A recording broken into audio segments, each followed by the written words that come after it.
Ladies and gentlemen, we are experiencing technical difficulties. Warning, this is a total blackout. Please stand by as we are currently testing our systems. Testing lighting equipment. LED screens. Testing blinders. Testing lasers. Testing 3D video. Testing pyrotechnics. Stand by. Okay, we are about to do a full frequency sweep. 20 hertz. 50 hertz. 200 hertz. 440 hertz. 1 kilohertz, 2 kilohertz, 5 kilohertz, 10 kilohertz. Okay. Subwoofer kick test. Balance check. Left channel. The sound should now be at the left speaker. Right channel. The sound should now be at the right speaker. Left channel. Right channel. Left channel. Right channel. Left channel. Right channel. Left channel. Right channel. Left, right, left, right, left, right, left, right, left, right, left, right, left, right.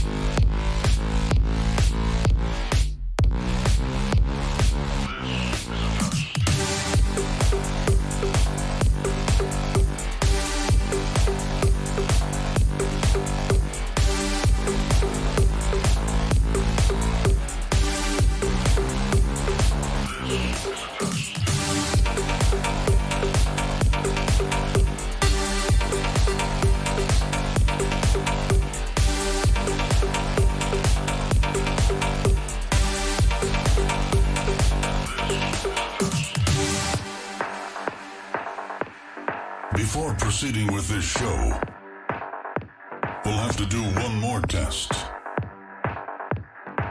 Testing at maximum volume. Starting in 10, 9,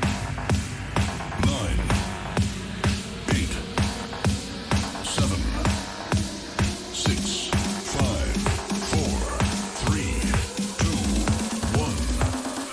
This is a test.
Good morning, good evening, good afternoon, everyone.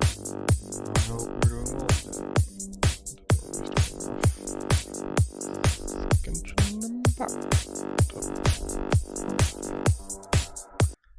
Hope you will enjoy it. But it's coming at you like monsters in the night, and you feel it. And here we go.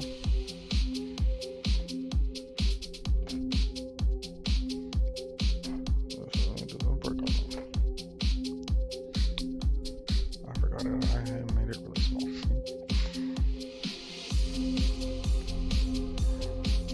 I'll have to fix that.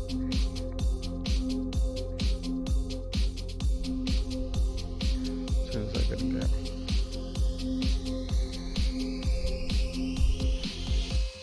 It's a shame you can't change the resolution outside of the game. Disable that damn box for some reason.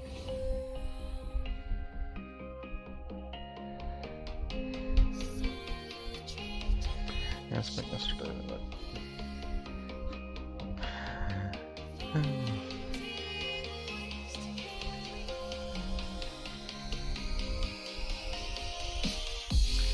Remember Cooper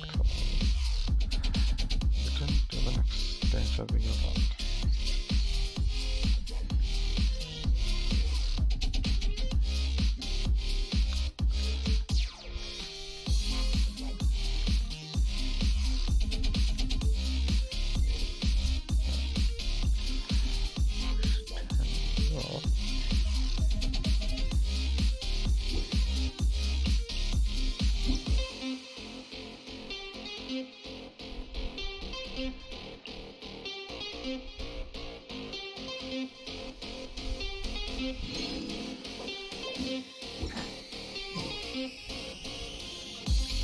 Ad Astra Abyssos.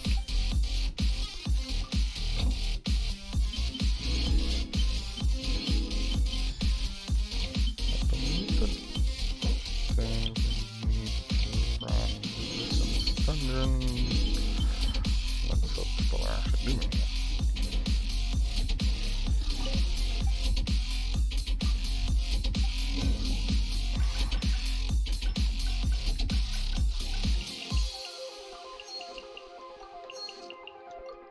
Unfortunately, I do it tomorrow.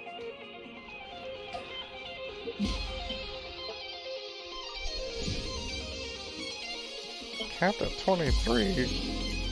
Damn it. Wanted to hit 25. Such.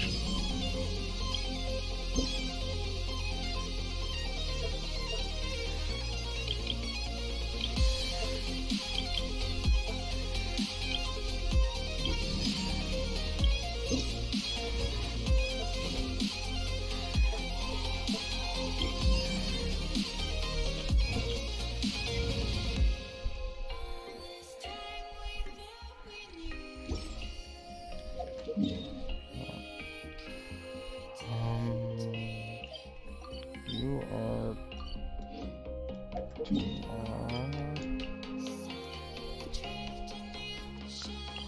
ready. Need to get that done.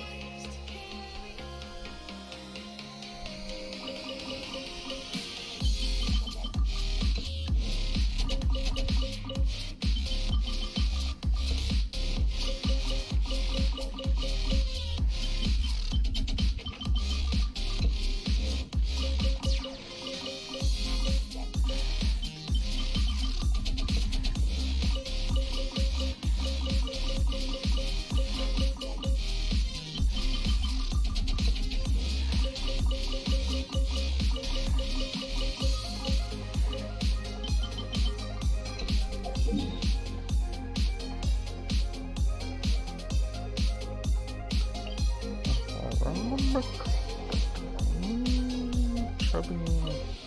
The one before. Over to Control, Shiba, and Morphle. If people want them, make them come down. I literally don't care. This realm is Don't care for animals. Inventory.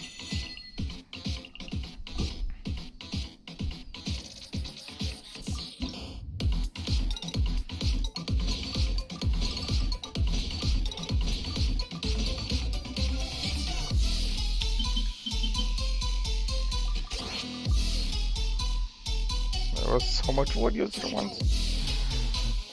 Oh wait, that was the wrong one. Frick.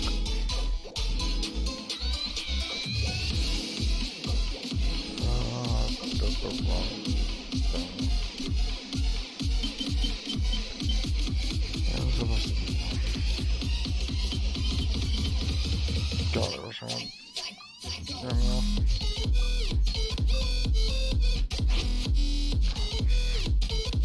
if you ever And that's 30 wood used to block that.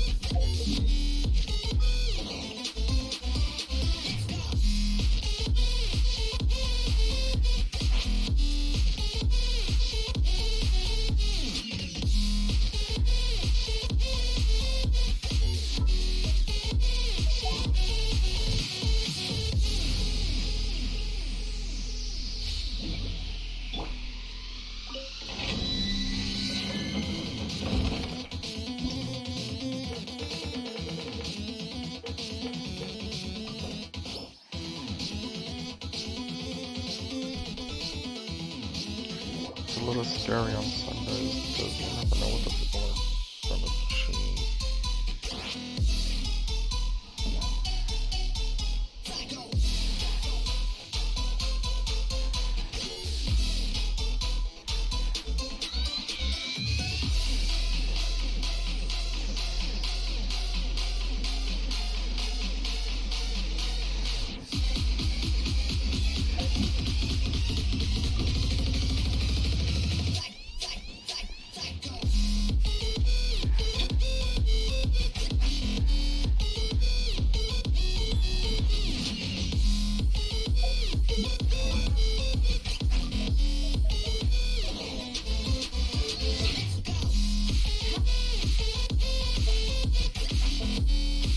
Not sure if we should even out the skills or go for the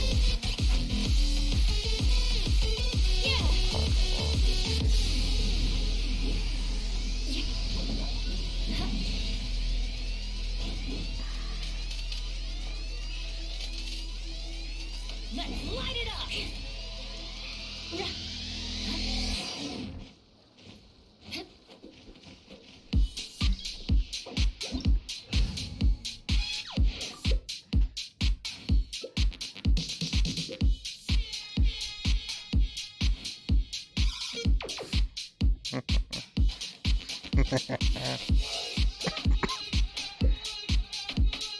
Adventure team, I got funny with every schedule.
extreme work. Shut it.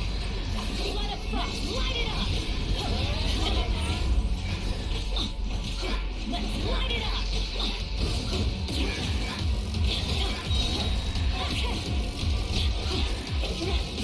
Fake for mercy.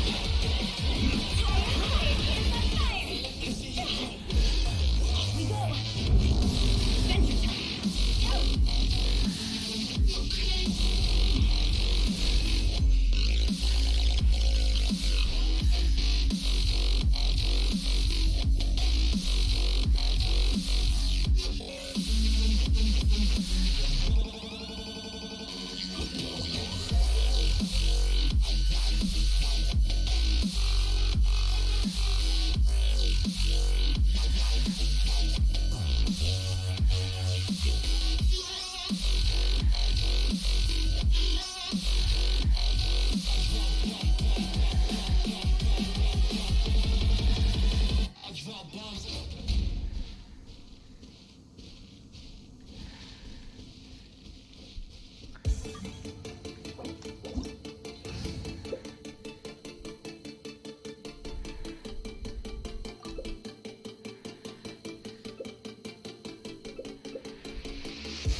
We go. Venture time.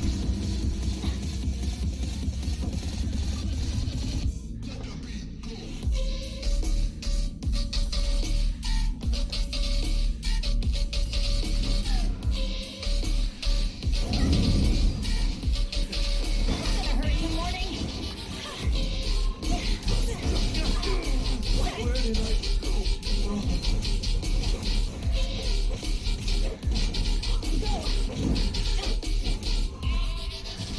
Let's light it up.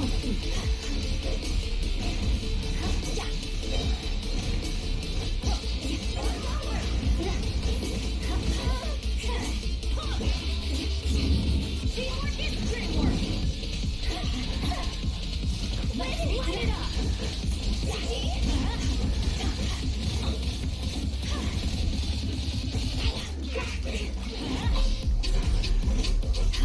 Let's light it up. Go in. Let's light it up. Let's light it up. It's gonna hurt in the morning. Let's light it up. Fake for mercy. Everybody stand back. Let's light it up. Let's light it up. We go. Let's light it up.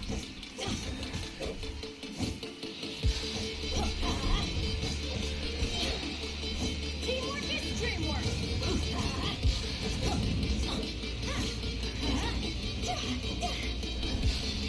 Fake for mercy.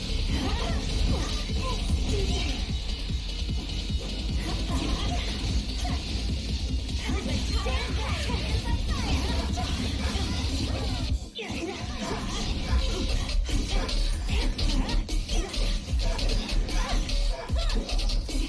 Fake for mercy.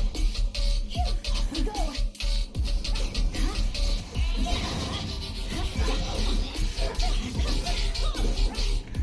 Shut it.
Coming to be.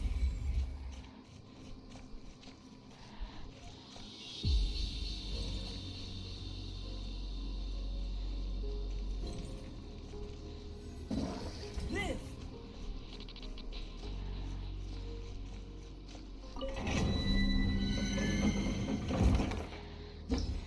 Coming to be.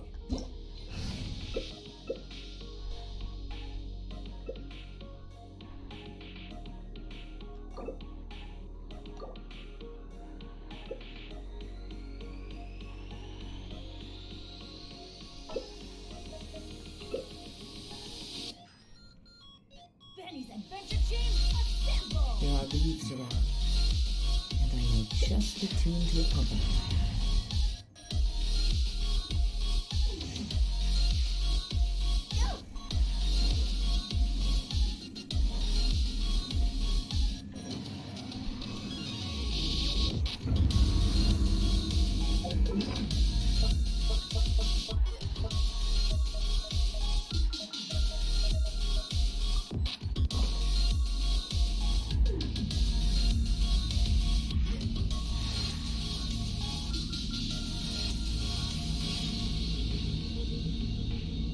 Coming to be.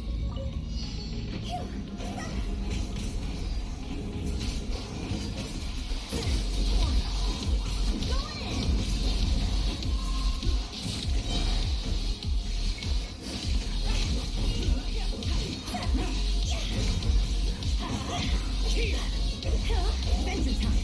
We go!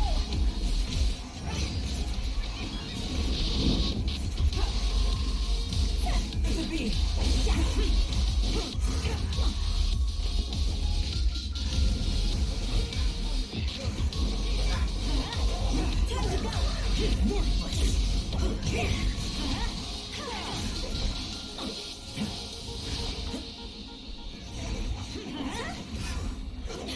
Off we go! Burst forth.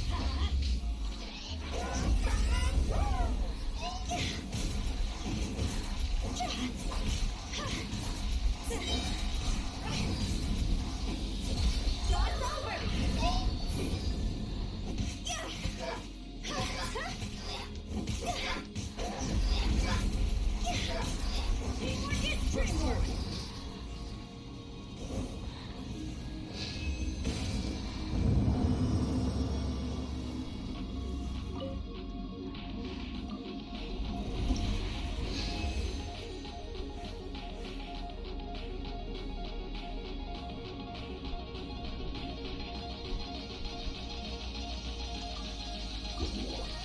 Always leaving.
Burst forth.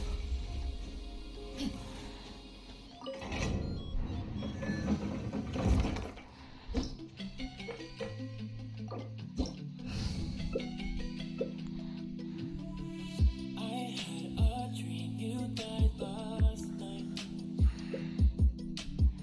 I woke up mouthing things I should The truth of this world. What could it be? Words instead. You haunt the stairways in my Off we go. head. You're the monster of my head. Reach for me when I repent that I should have loved.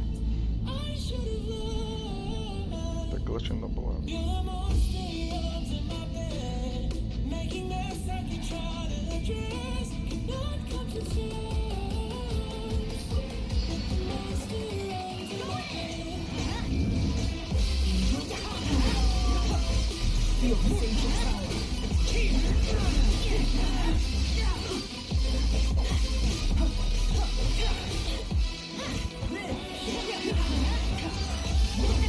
Stand back.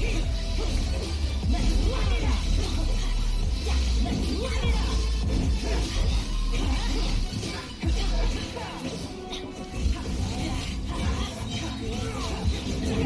light it up.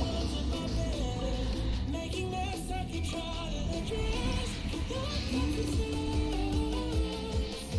with the monster under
you, I know. That's a blessing too, it go down a rabbit hole where there is no giving, just taking. Yeah, you love it though, cause no good habit is for breaking. So let that liquor pour down on your chest right from those Adventure lips. time. We can blindfold all our problems, we can't lie, we love each other.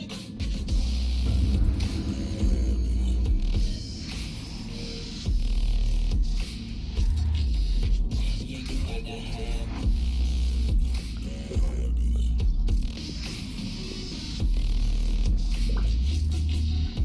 Yeah, I gotta have it.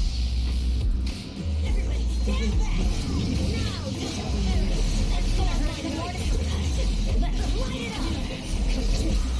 Let's light it up!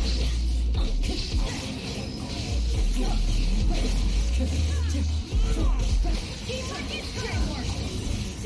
One with wind and cloud! Let's light it up!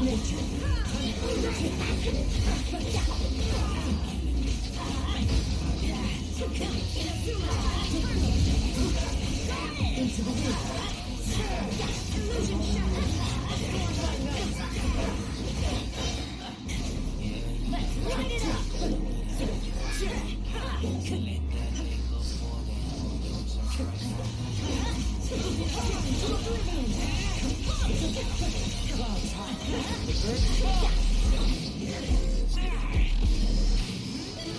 Teamwork is dreamwork!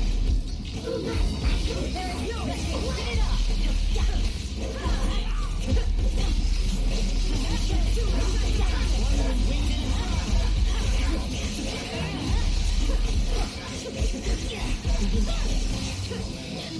Illusion shattered! We go!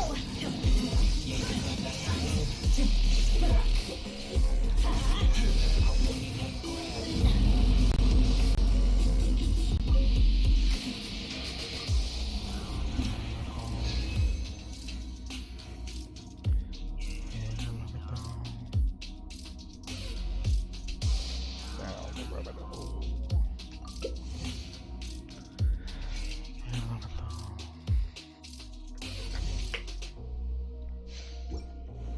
Adventure time!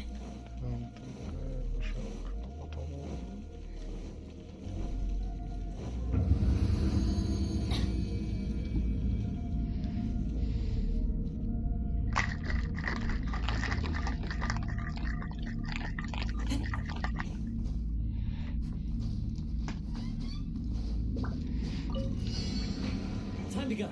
There is no escape! Storm by night.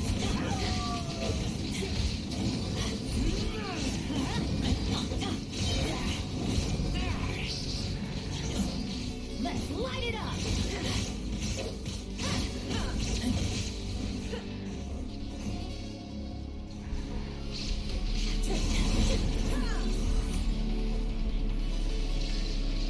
Everybody stand back!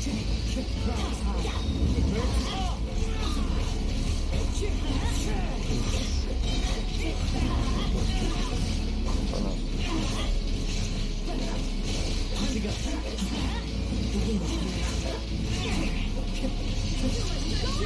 Let's light it up!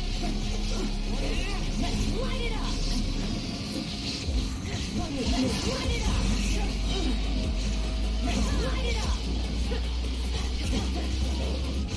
Let's light it up! Let's light it up! Everybody stand down! Let's light it up! There's no escape!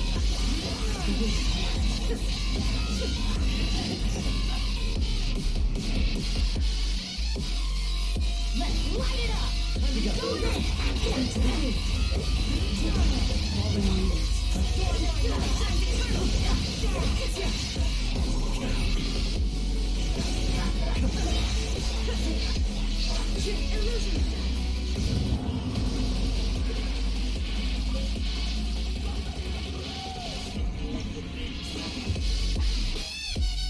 Ooh, purple.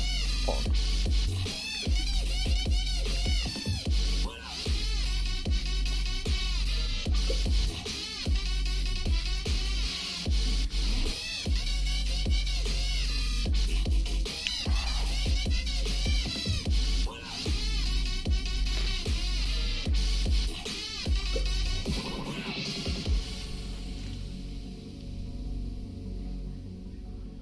beat, I swear.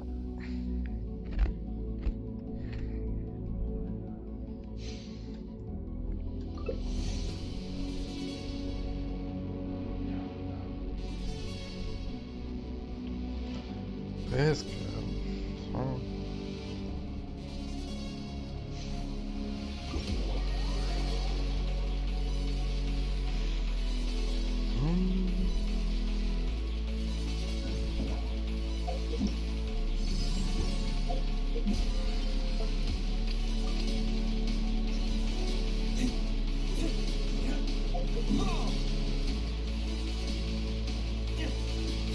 Where the fuck? Bring it on.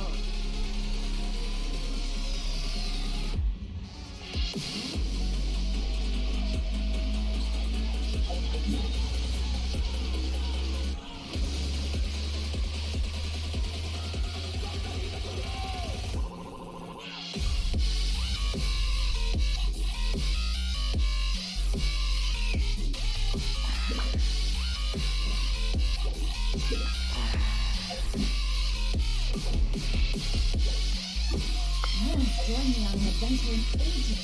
Come on, let's go.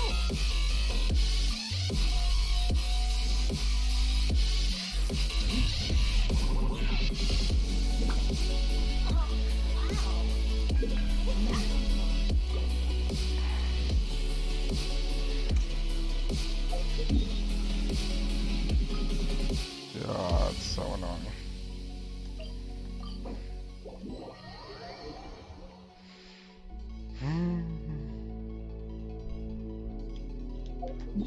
Damn it, people.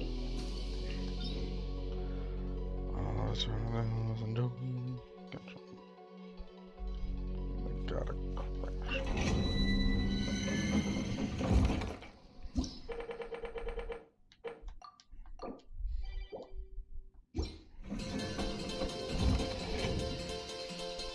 Alright, let's try this again.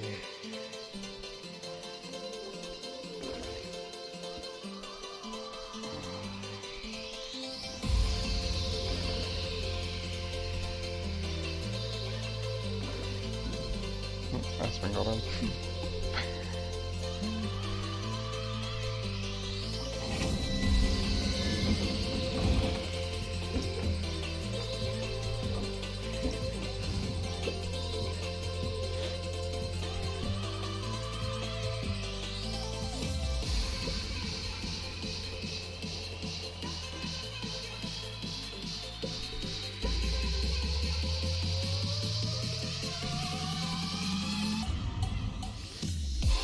Embarrassing try some. As always.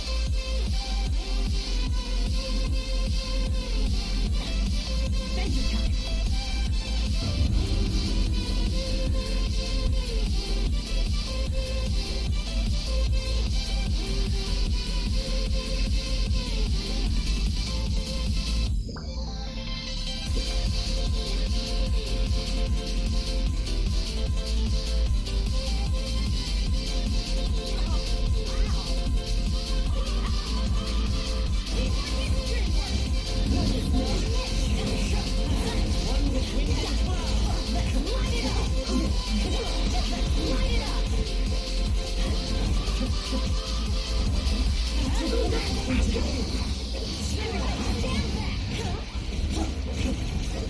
I love you, but your structures, obscure vision, way too annoying. Time to go. One with nature.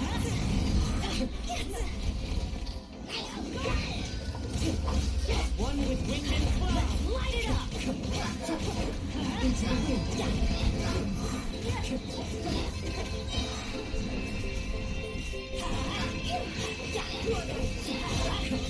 One with nature. Adventure time. We go.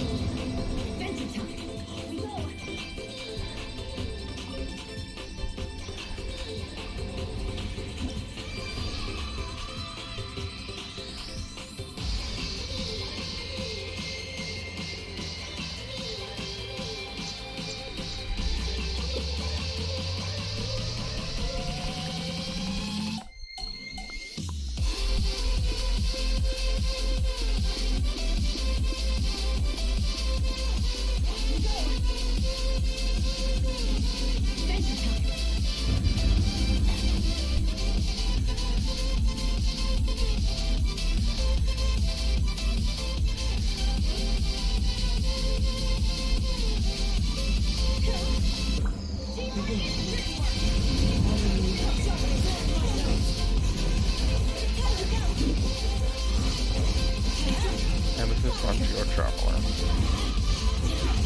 It's all like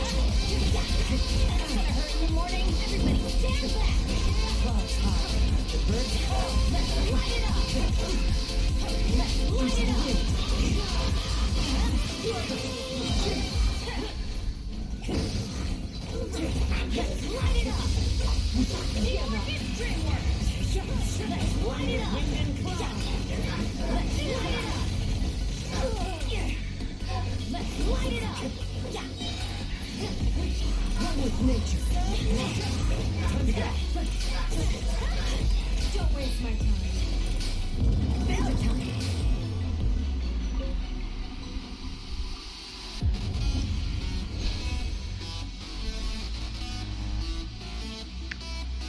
do I spend Primo Gems for my relics?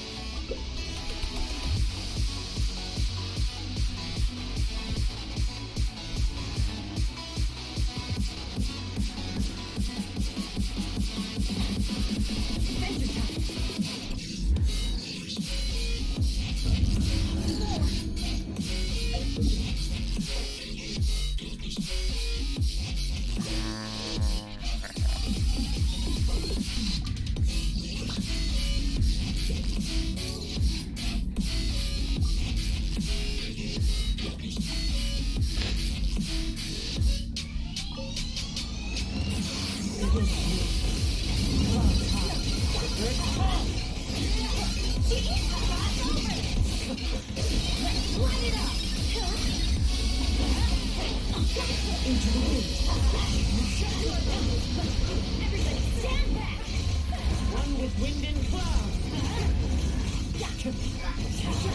The wind knows me.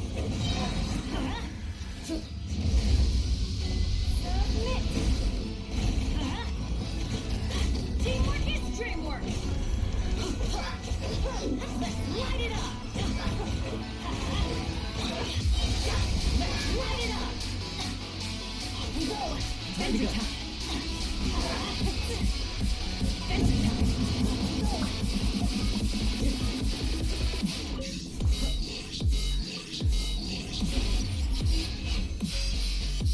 Use the purple to end it off.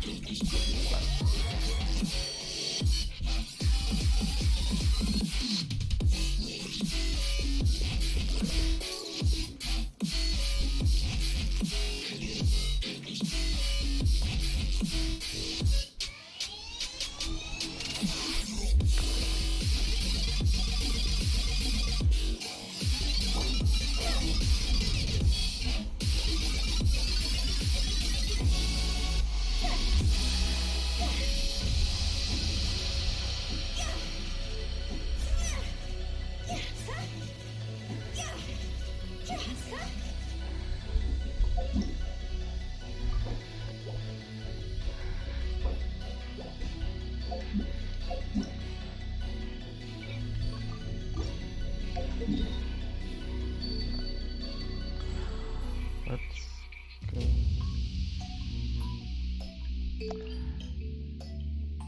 Abyss Mage.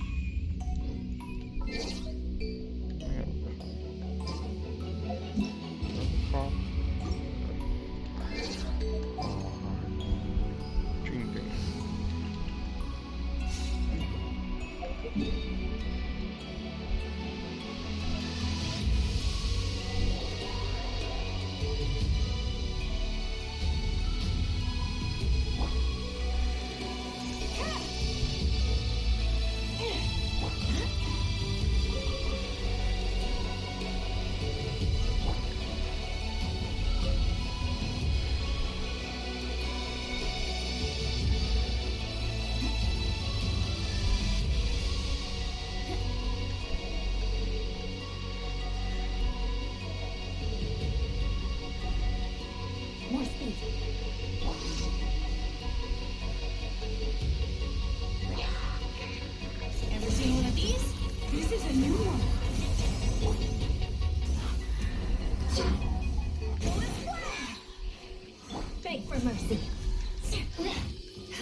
6.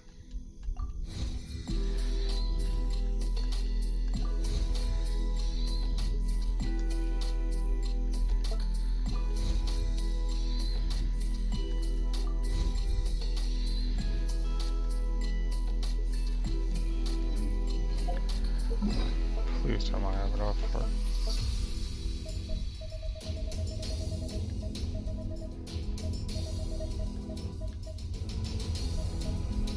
of course I do. Right. Let's go here. Good. Get up this.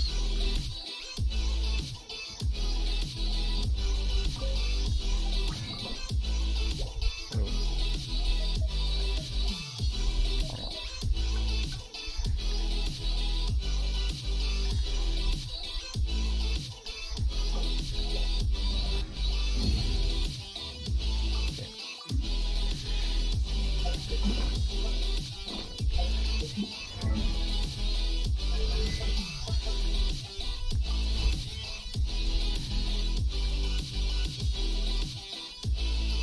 Reading. Really? One book. That's one. Whatever. So I got like 3 levels on the E. Technically constellation.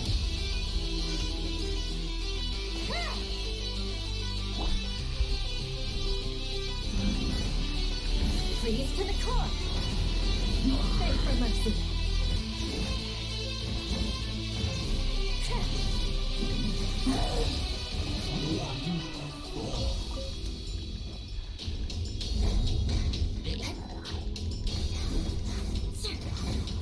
Crush.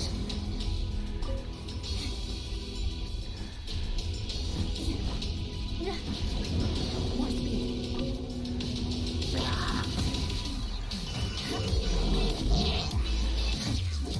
Beg for mercy.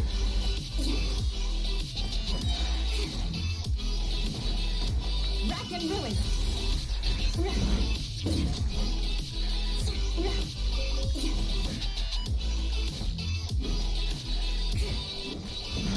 I condemn you.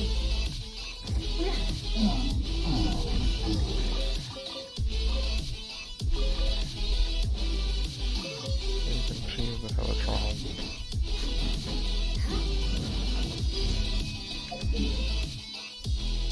I just possibly kill him. There's 2. Where's my 4th? And over there.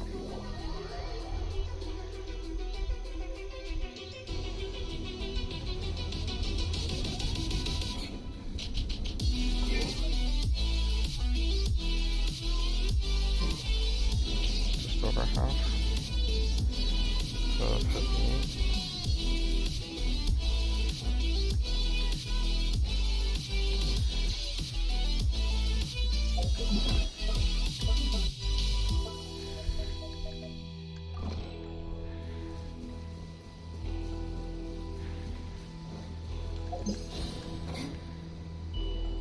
Visibility is excellent.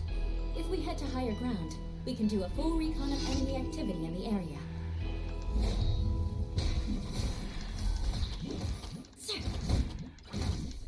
Shudder! Rack and ruin! Flood of frost!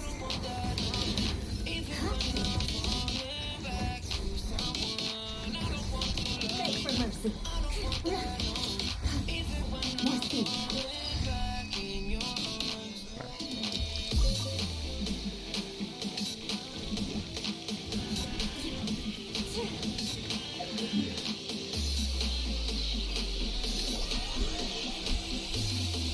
What says you?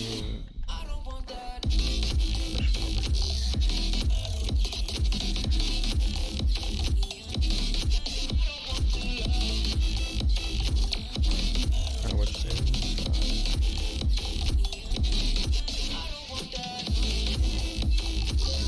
Ooh, Victor, Pog.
No, I ran over the bird.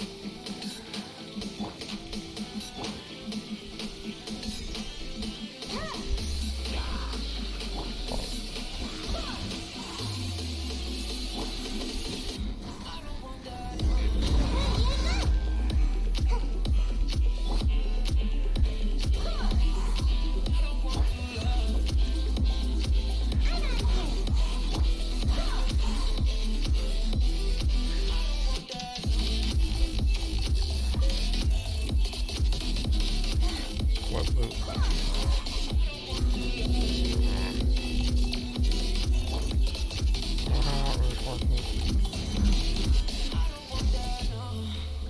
Vengeance will be mine.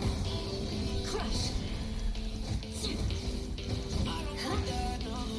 I condemn you. 65. Nice.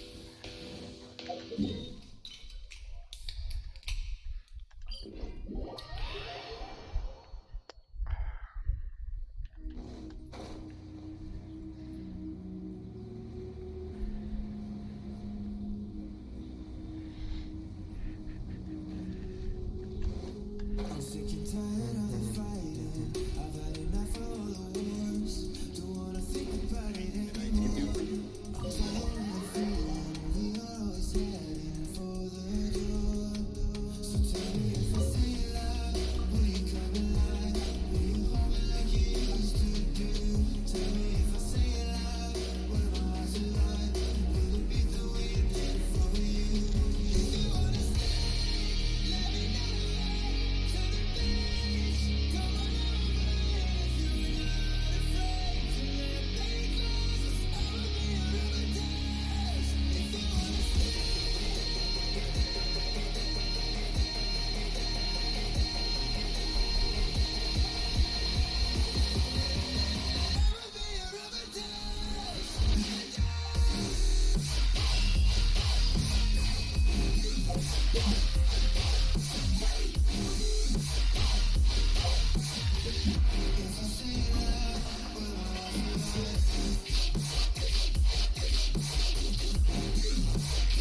X King.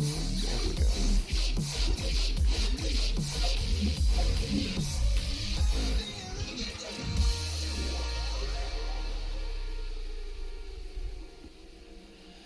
Am I right to doubt? 'Cause I think we had it right from the start. Took goodbye, spit it out. That dog always over there. Yeah. Whatever.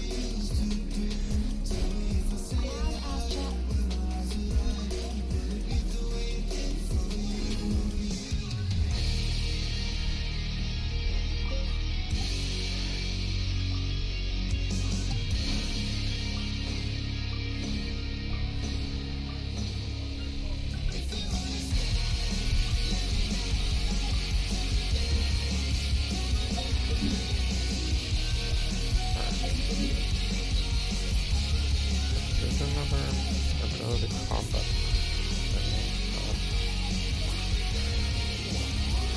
Yeah, we took that. Gotcha. Ooh, find out where.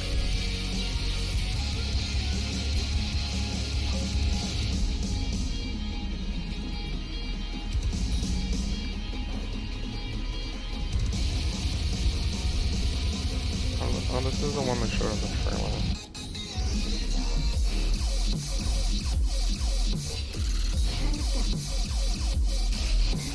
What she did? They showed it in the trailer.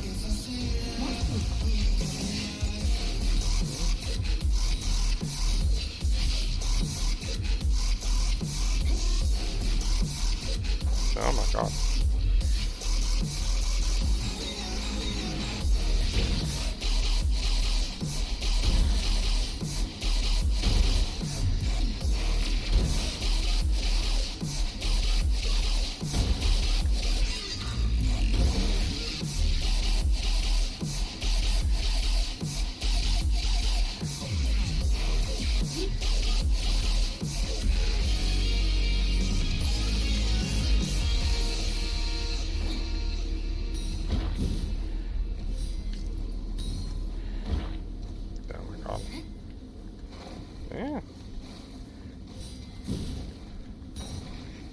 Can I not jump in the water?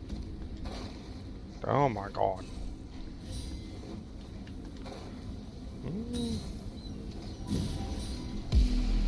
Oh my god. This is not going well.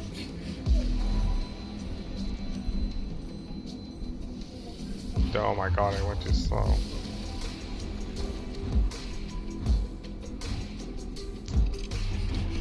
I'm gonna start that over.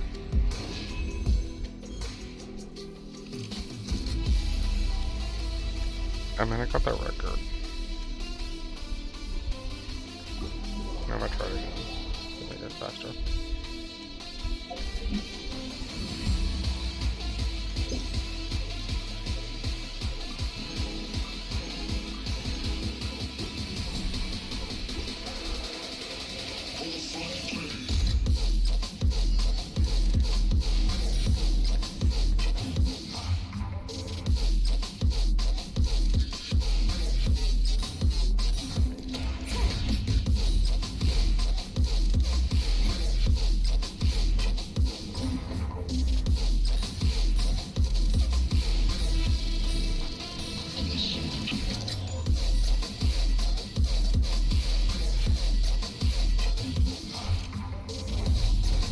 Oh my god.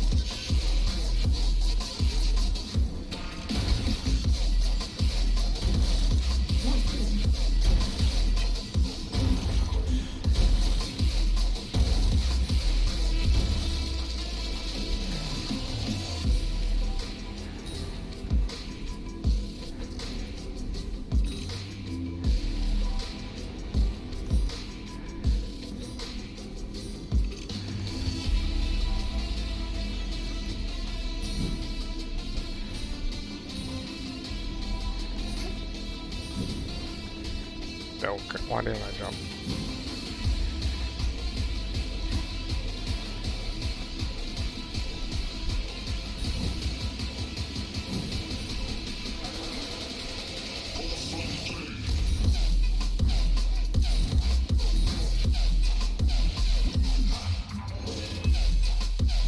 There you go. 3800. What's there?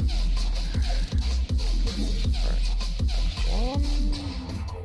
I believe they're there.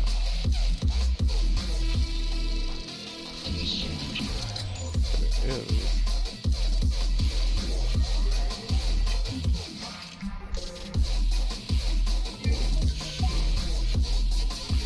So let's put our Amber. I don't have the other. Let's get a little touch.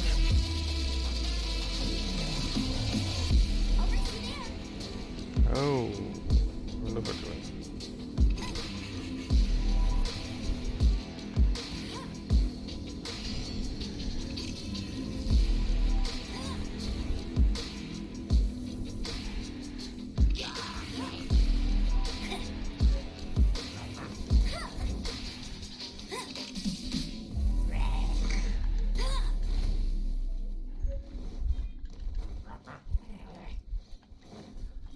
Got your mouse.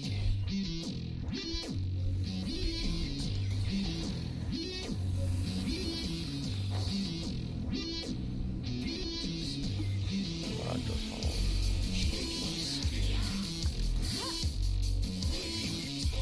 Yeah, for double arrow. I'll race you there. Get ready for the gliding champion of Mondstadt. Is there one down there? No, but there is a no.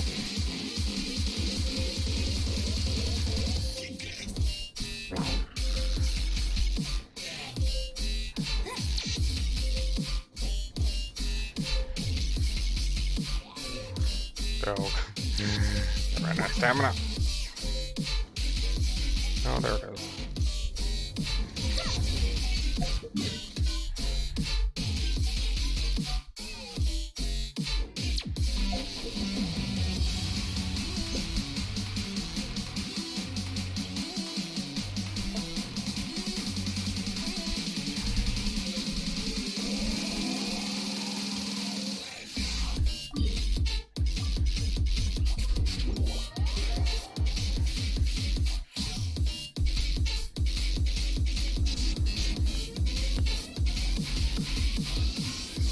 plan for these is just go on the high ground, snipe them.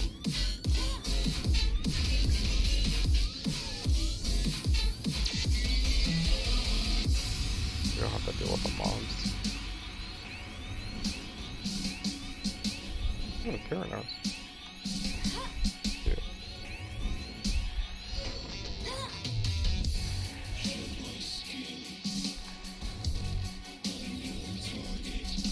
I'll race you there.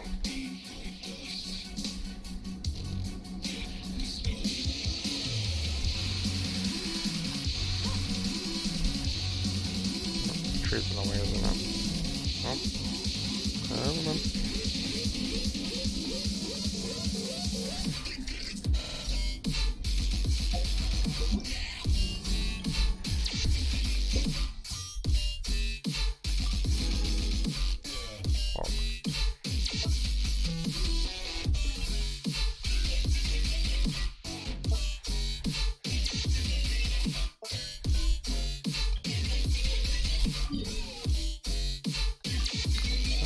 Same one? Why is it the same one?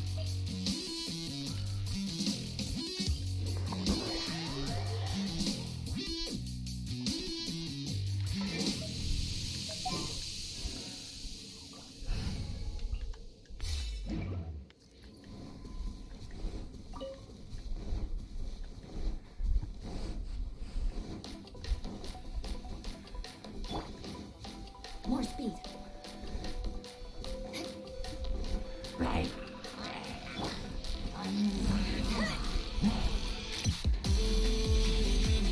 This'll pack a punch. Just jump now. Wait,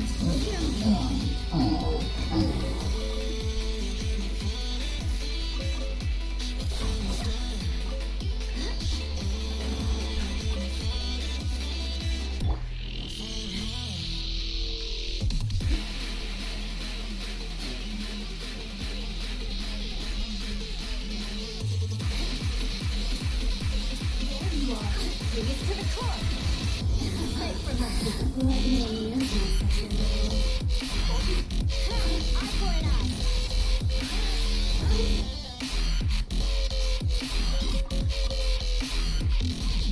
So they're before the hit register.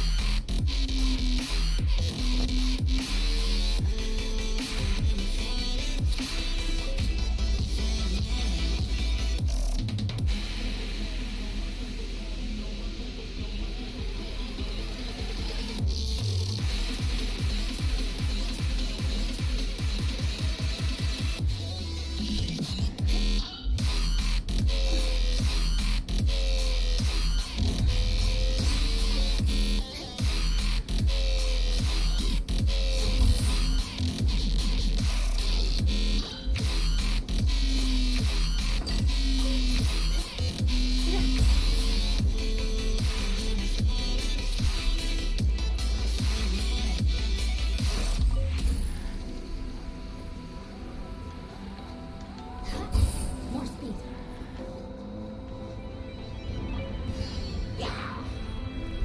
Crush. Flood of frost.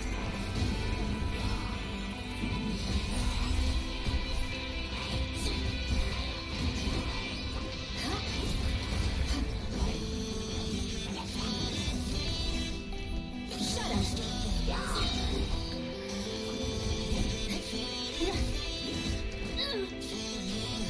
Freeze to the core. Crush.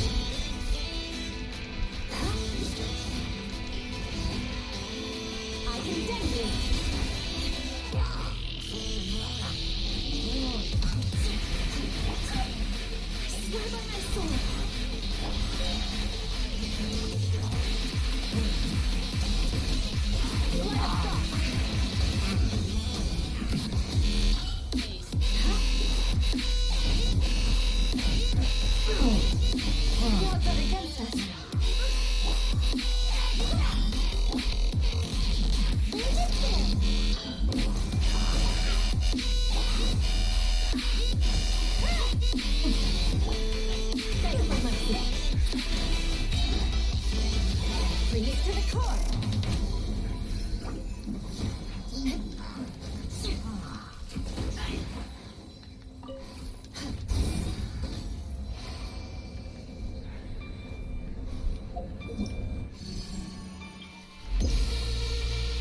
Ah, it's over there.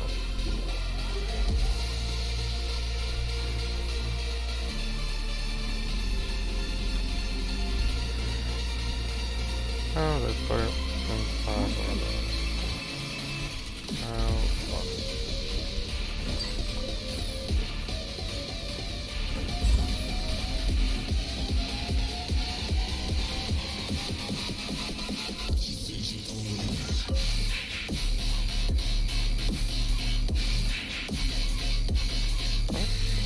What the?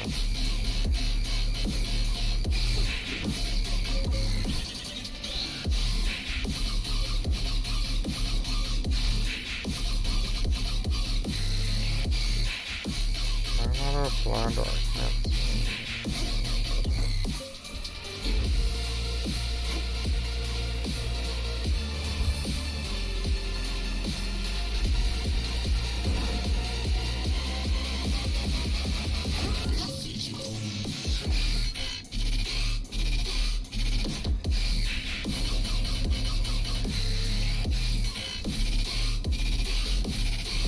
I just have to wait for one to respawn or...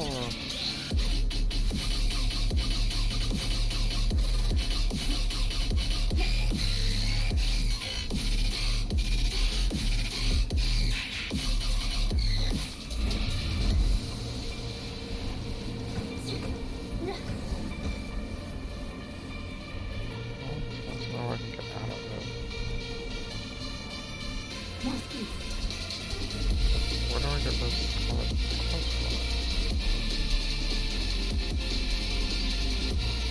from? All the way up there? Really?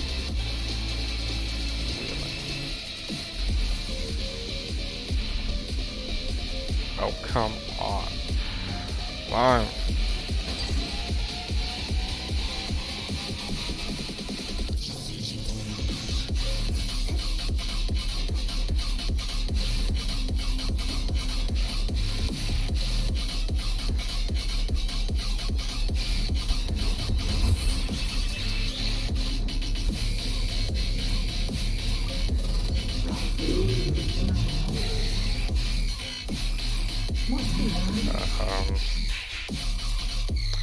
I chose the wrong characters for this.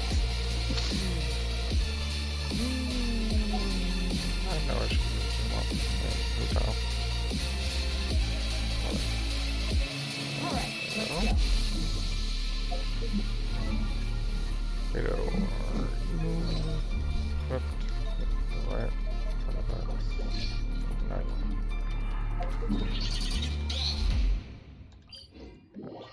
Try that again. This time. No. This time. The right characters.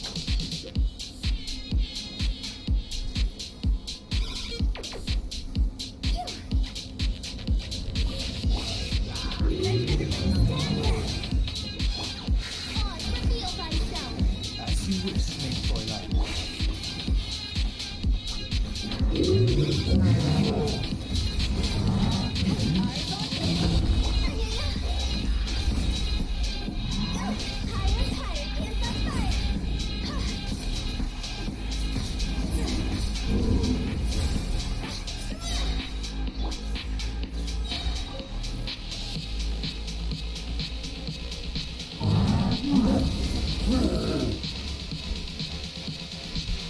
Really?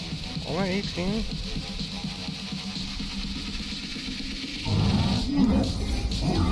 There we go. Not bad.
37, 125. Could be better with Serpent's Spine, but I could just change some artifacts. But I'll sure I'll get something decent later.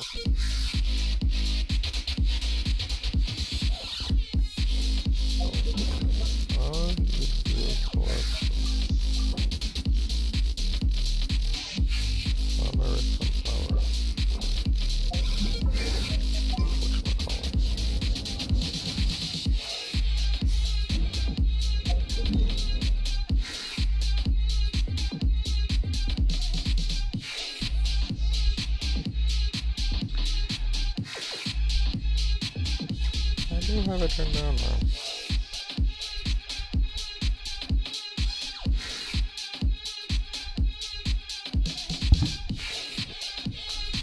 I think I tried it out even more. Is that even better? No?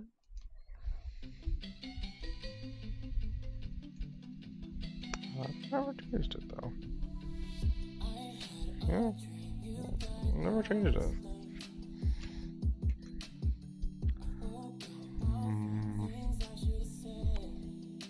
Whatever.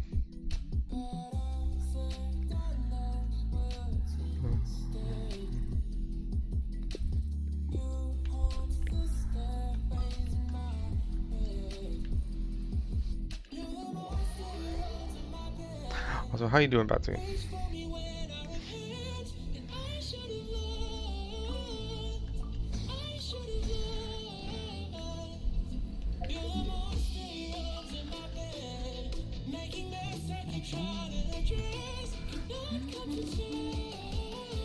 Doing pretty good. Can't complain. So annoyed yesterday because I got food poisoning, but oh well. Things happen, I guess.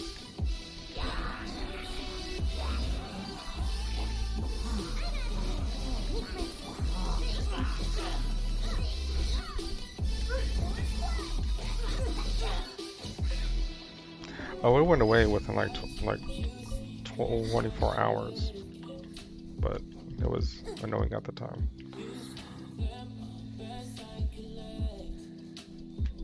My body is resilient that way.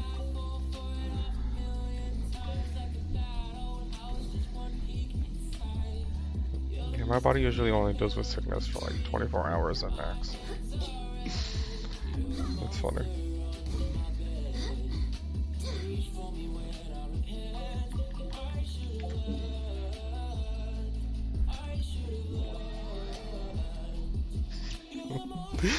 Yeah, it sucks for the moment, but within 24 hours I'm all good.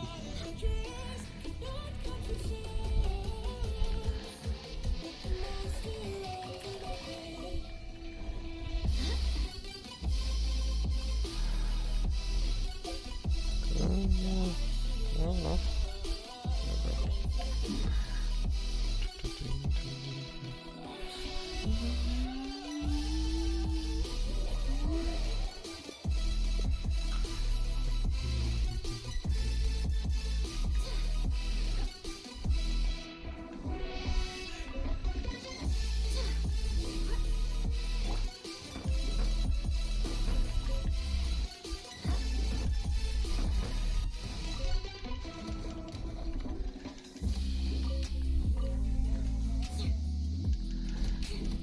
It's a blessing and a curse to never get sick, to be honest.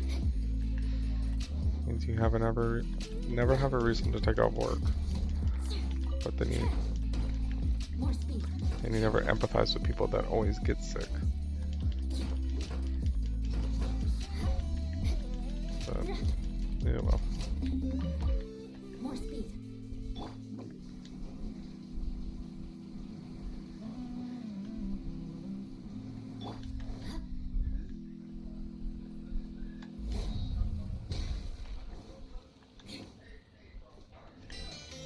More speed.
I'm gonna drown.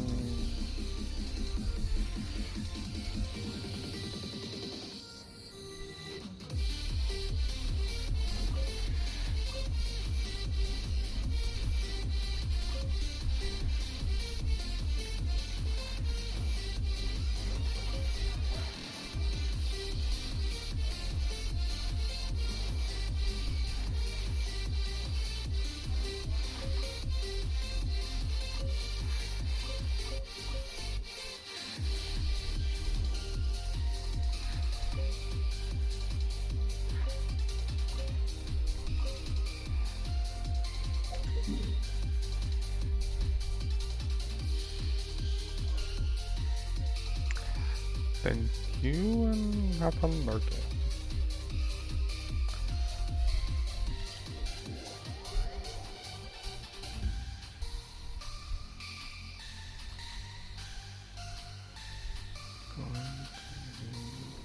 Time to stop.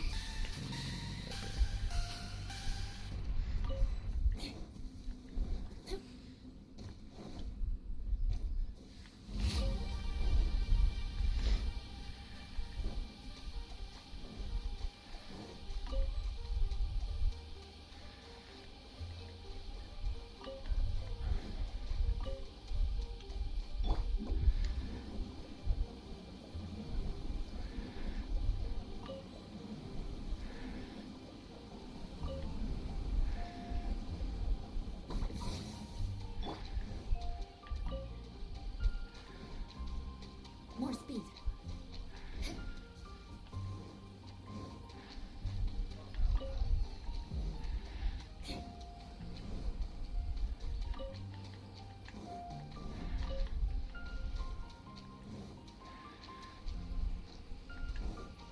More speed.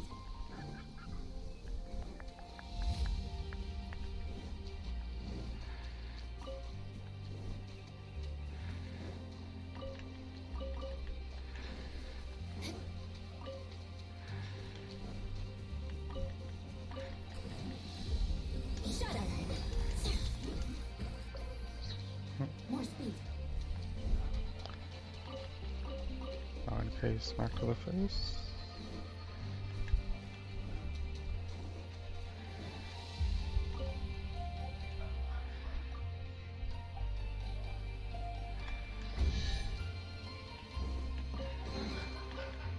What do we have here?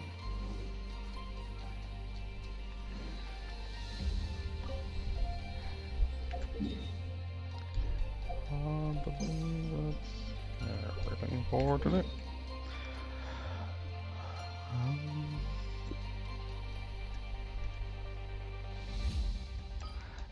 Did I set my building materials to the thing I did?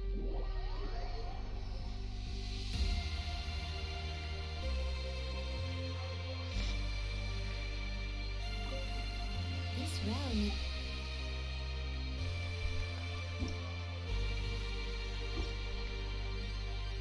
If you ever Did I need 5 of those?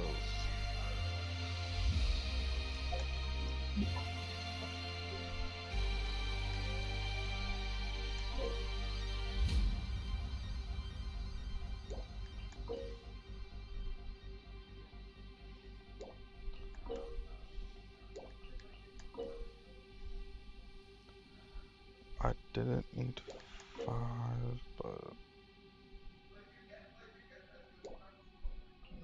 might as well make up. Wait, really?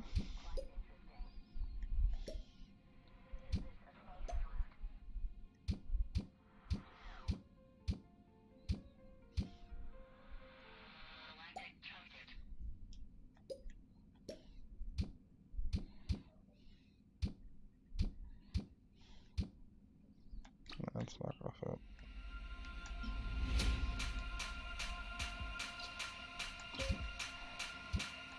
Not gonna fit either.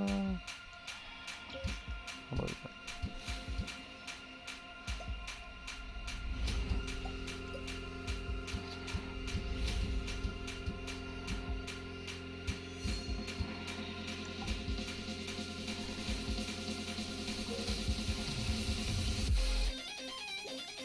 3, 4.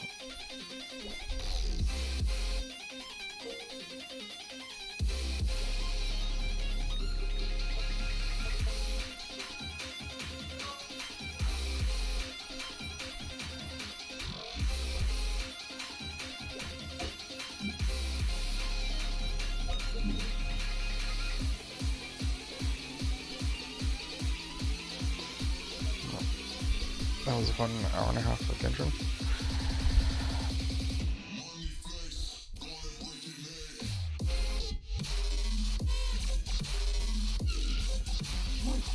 Even with an under level Zula.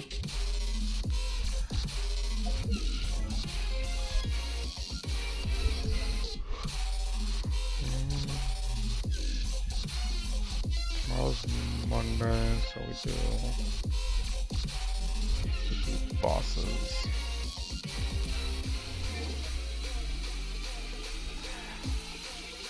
And if we have leftover resin, we'll get some tomorrow.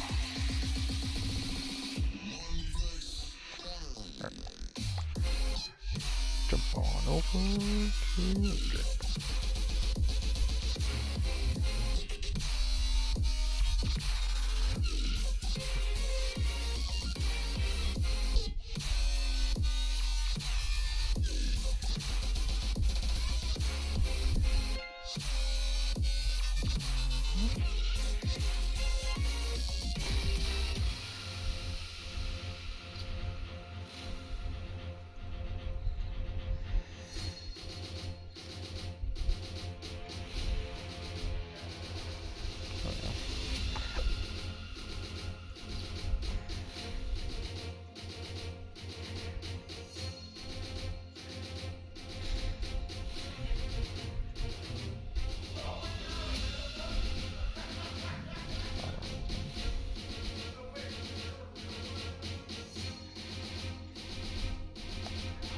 Don't have much time, but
very low chance that'll work.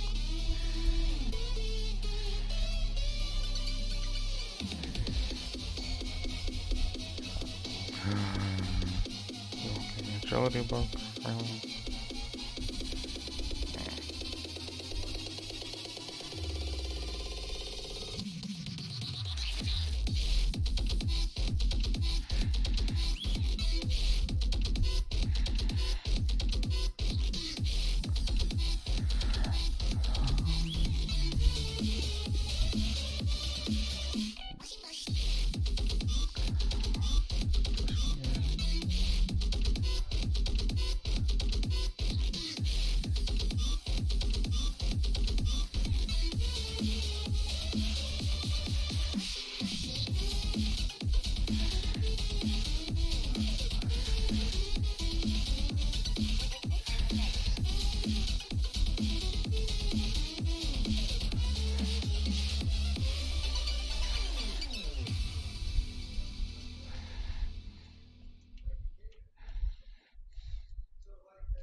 Why is it playing the same song again?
Well, how am I using that bow around?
did not have the queen.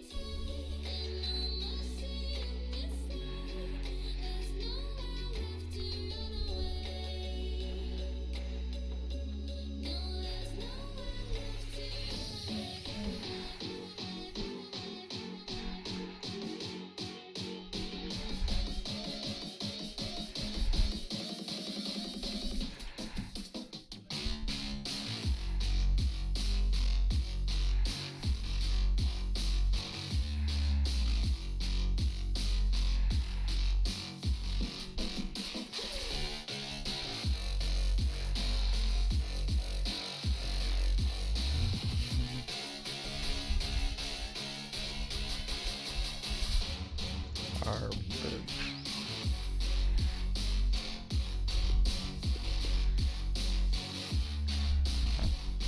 Not there for this time.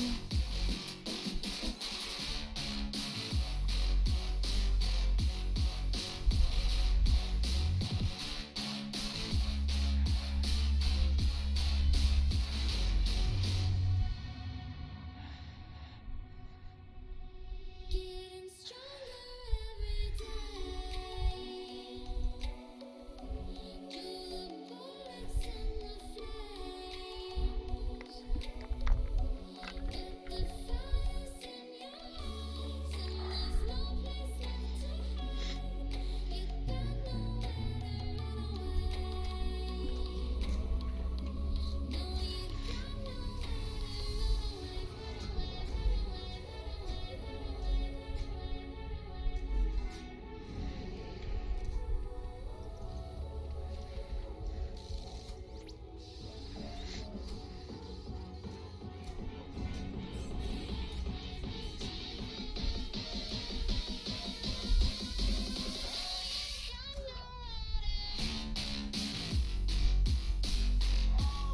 Oh my god, why didn't you click it?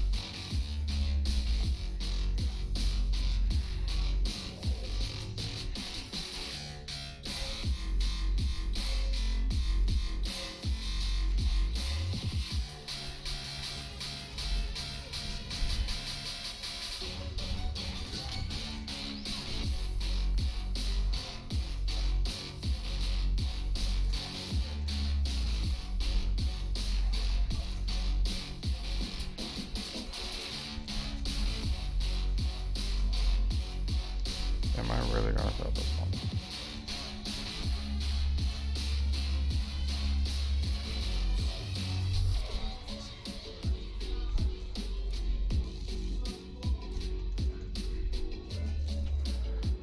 Oh, good God.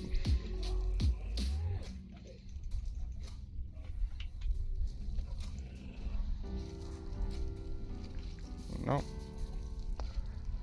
This one is a fail.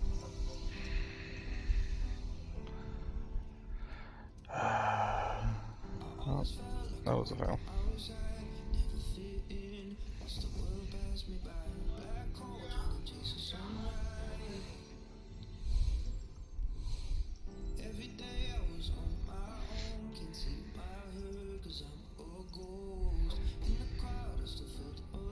I think I should be using magic instead.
on.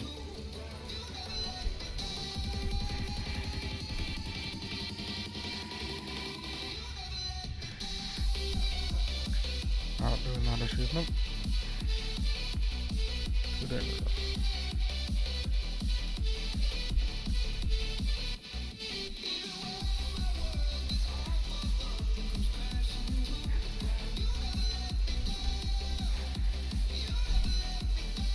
No, I'm gonna try magic.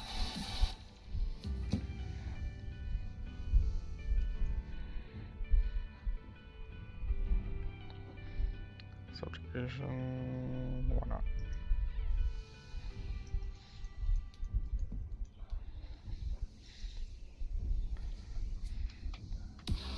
Oh, I forgot. Still no winners.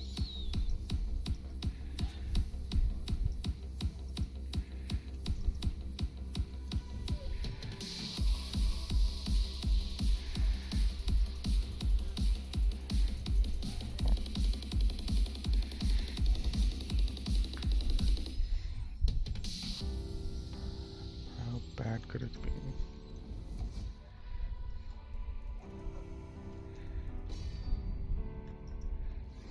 That's fine, that's fine.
Ah, didn't I go that way?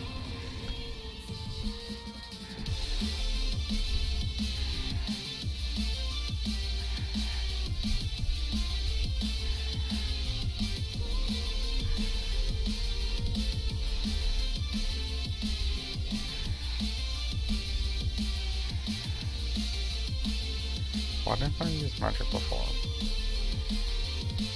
This is so much easier.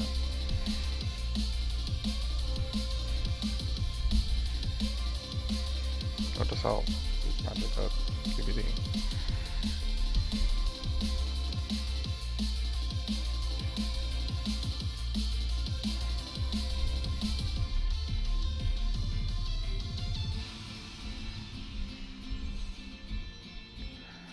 I'm in lower level gear, but doing better damage? That makes no sense.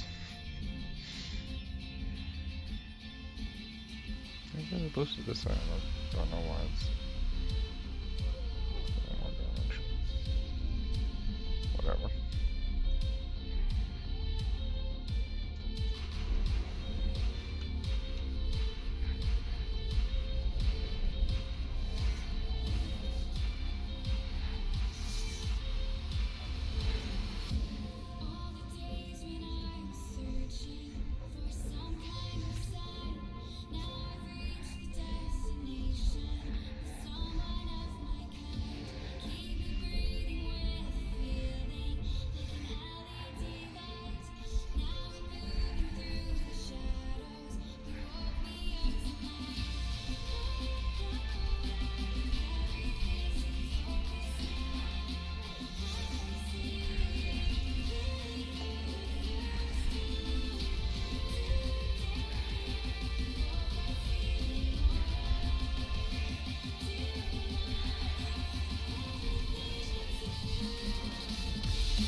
What? Damage the spirit, not me, please.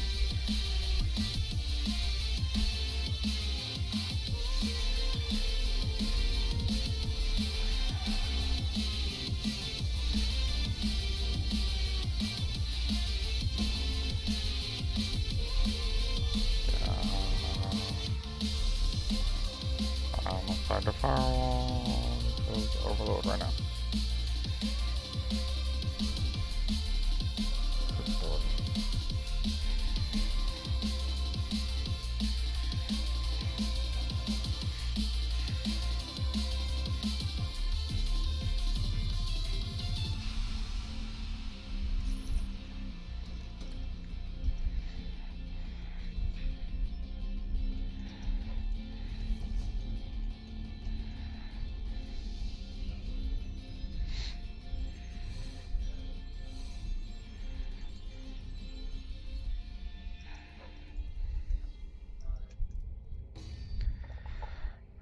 Magic will be my new favorite setup for computing.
New record.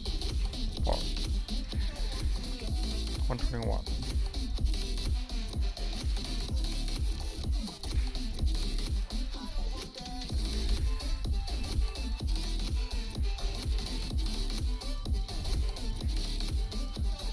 Take one of my gear because the one, yeah, I'll make sure to change it.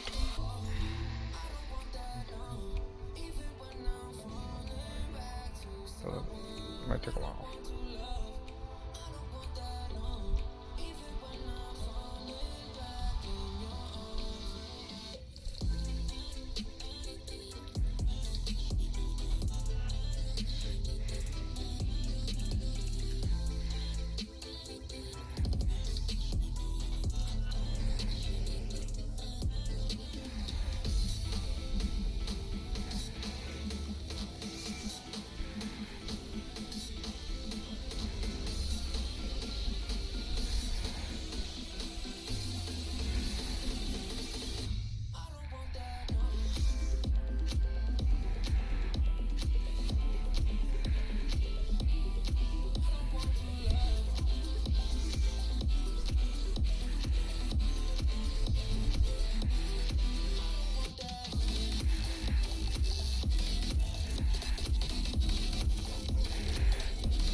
Can you stop being resistant to what I'm hitting you with?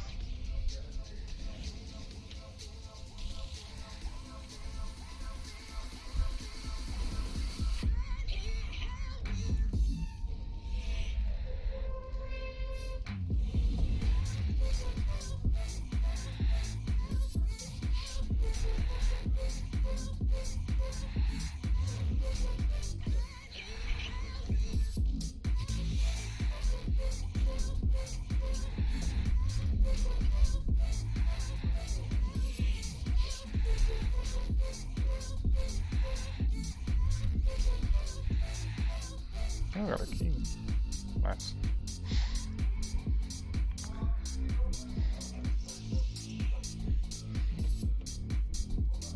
Your crystal, not bad.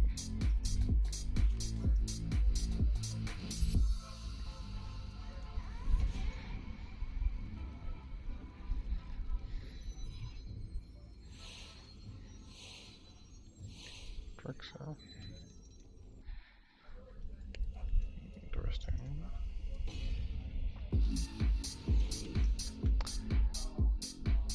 Bruh.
Ew.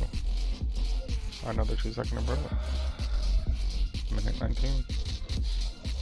Pog. Ah, frame. Touch.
Oh, good lord.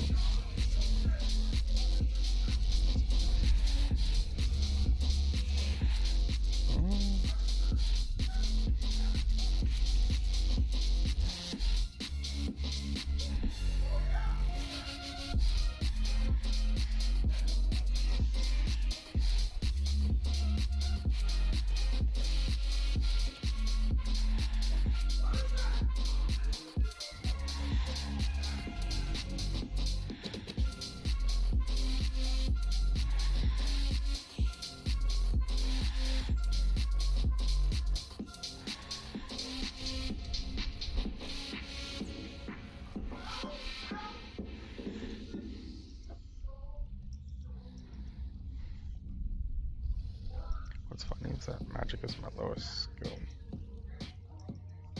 in terms of XP.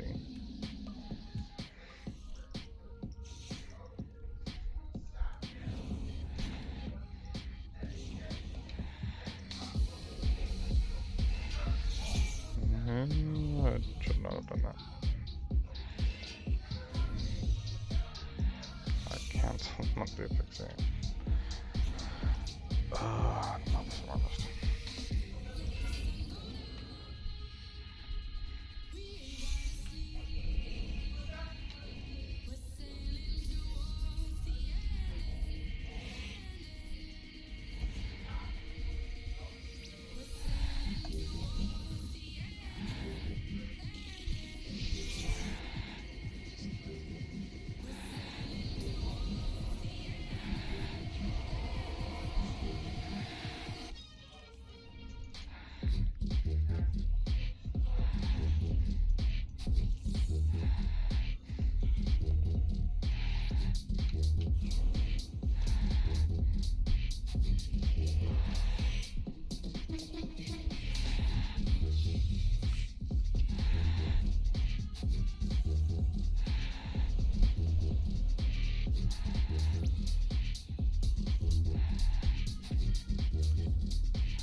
Oh my god, I went too early.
So I'm averaging give or take 3 kills on overload.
Oh, I walked too soon again.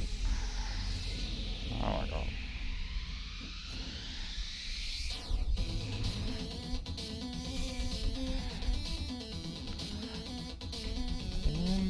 Goodbye, please.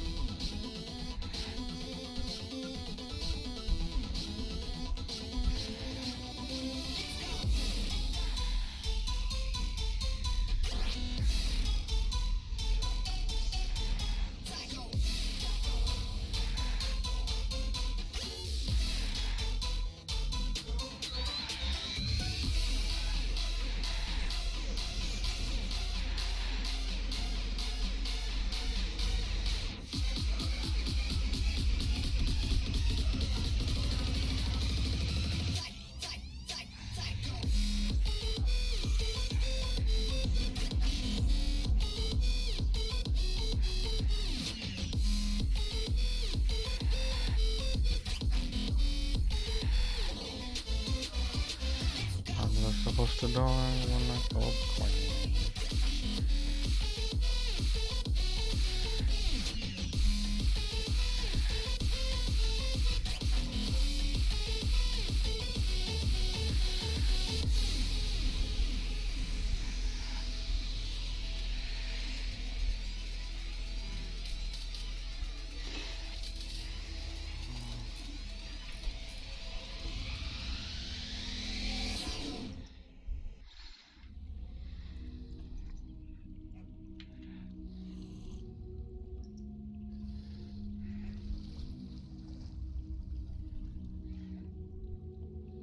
I'm sick and tired of the fighting. I've had enough of all the wars.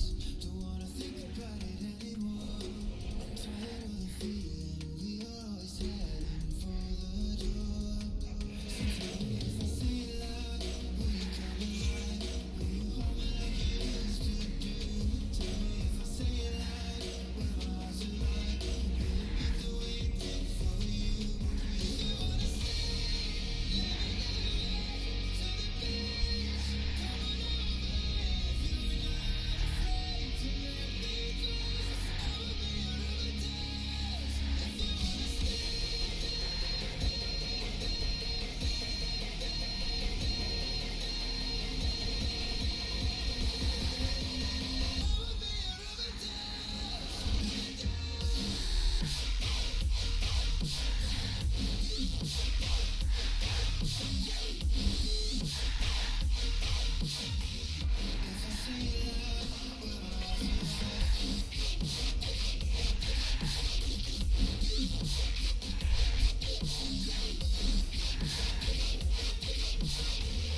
Another crystal.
Two more.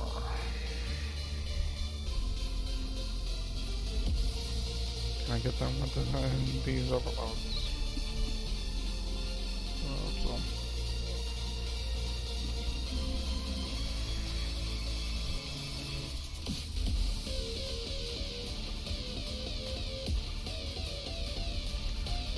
That's not a good start.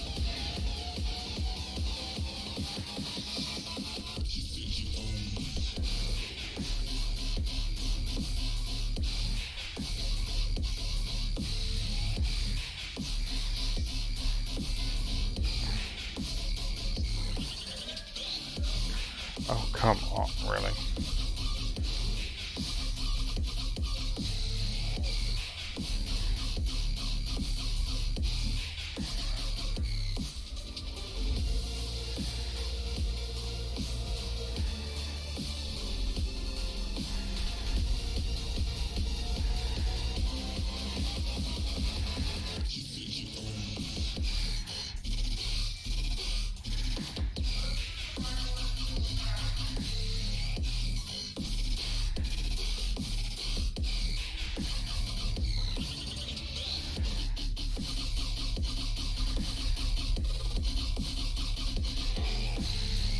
Oh my god.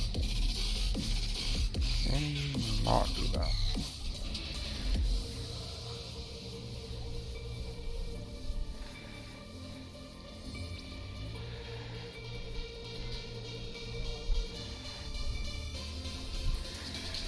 Good lord.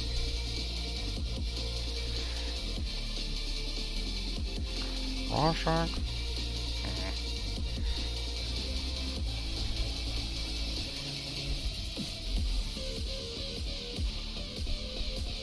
One kill.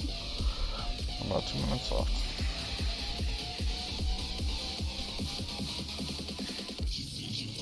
One kill, 1 minute left.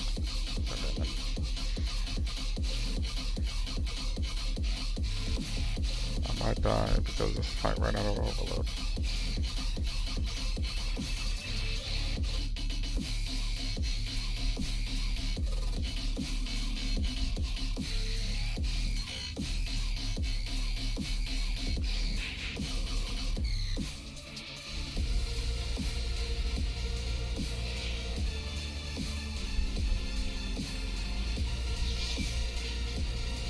far so far.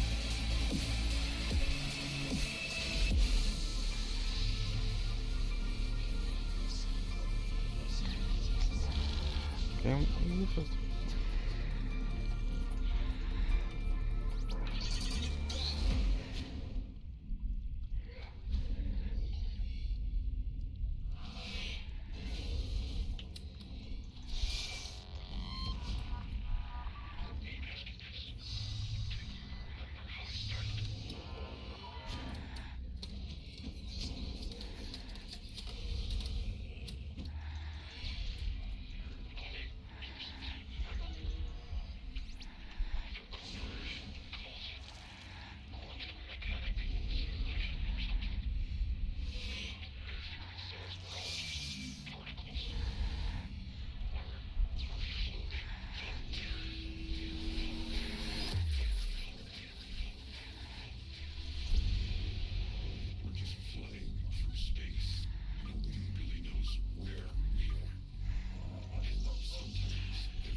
plug.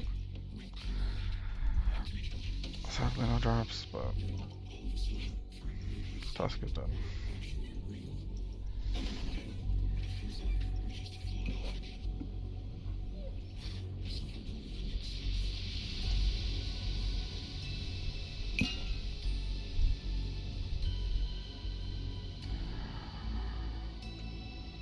Gonna have to say no to Hurricane. We'll save twins for tomorrow.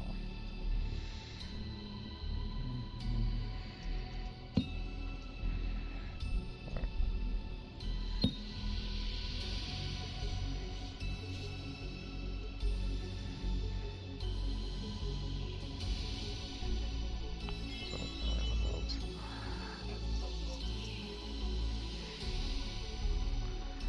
So, kill the twin fairies tomorrow. We'll have more time then.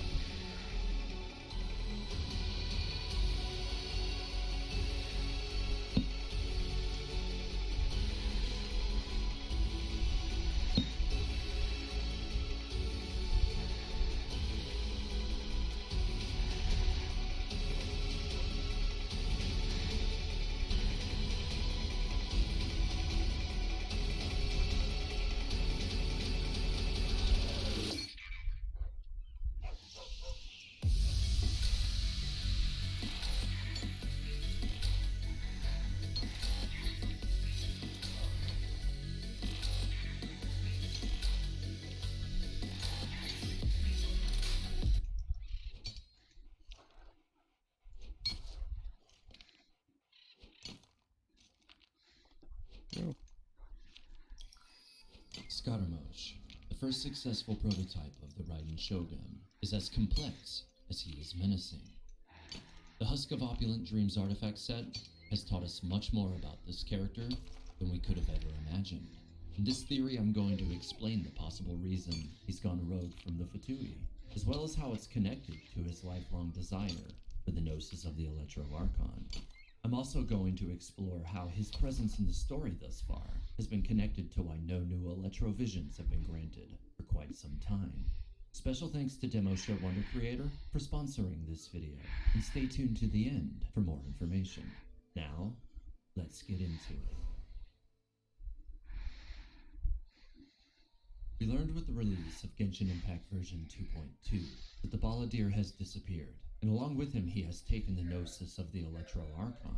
This might seem on the surface as the actions of a power-hungry and unruly individual, but as of 2.3, that appears to be something of an oversimplification. All Harbingers are said to have their own agenda according to Child, and now we've been given a great window into Scaramouche's. The Husk of Opulent Dreams artifact set is a beacon which shines a light on his motivations, but it's a little cryptic, making frequent use of metaphor. Scaramouche's agenda sees him striving for what he feels he was created for, a birthright he was denied by his creator, a formative event, resulting in a sense of insecurity. Following countless failures, Scaramouche was the first successful prototype of the Raiden Shogun. This we always knew, but what we didn't know was that the design's intent was to hold the Electro Gnosis, or as the Husk of Opulent Dreams describes it, a heart, which was for a time actually bestowed upon the prototype. However, when in his possession, he proved too emotionally compromised. The heart's legacy, as I've explored in several other videos covering the details of the Raiden Shogun, is one of loss, such that even in a state of slumber, he was unable to reconcile the sadness it contained. And so, even in a state of sleep, Scaramouche wept. Raiden A determined quickly that he was too delicate to serve as the vessel for the Gnosis. Maybe Scaramouche's response was a natural one, though. Perhaps any human would have reacted the same when exposed to such loss in an instant. A was unwilling to destroy the prototype and left him to sleep with his designed enhancements sealed away. But we don't know properly what her motivation was for preserving him. Reasonably speculative, we can guess that it was an act of pity, following the exposure of his innocent form to the same immense grief that she herself is only too familiar with. It seems A failed to consider the age-old adage, time heals all wounds, but her promise of eternity could accept no delay, so the prototype, whose original name is still unknown, wasn't given that time, and so the heart was removed, leaving him an opulent, yet immensely unfulfilled husk, a mere shadow of his potential.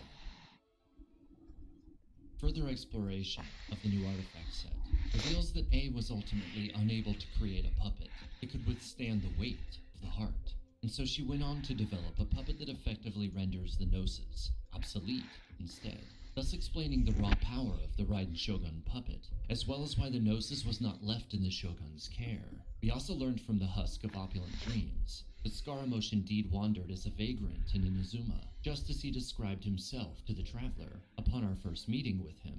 But he did so with full support from the Shogunate. He was not hunted, but he was not permitted to reveal his identity to anyone either. We thought for a time that he did not rightly know of his own origins, but that appears not to be the case. In fact, the new details reveal that after the heart's removal, his perception appears to be that he was rejected or unwanted. He feels as if he were built for a grand purpose, which he was never allowed to see through. Those thoughts have consumed him, as we learned from the Pale Flame Goblet quite a while ago. He grew to feel increasingly distant from and superior to humans due to his abilities and undying body. But despite all of that, the emptiness of his heart became the only thing that mattered. He couldn't feel anything.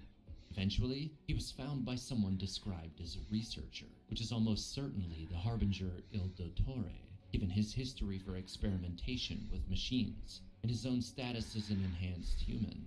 Interestingly, if we look at the details of the Plume of the Pale Flame artifact set, we can see that from Dottore's very outset as a Harbinger, he made a bold claim to the first Fatus that he could manufacture that which you call a god, and I believe he's done just that.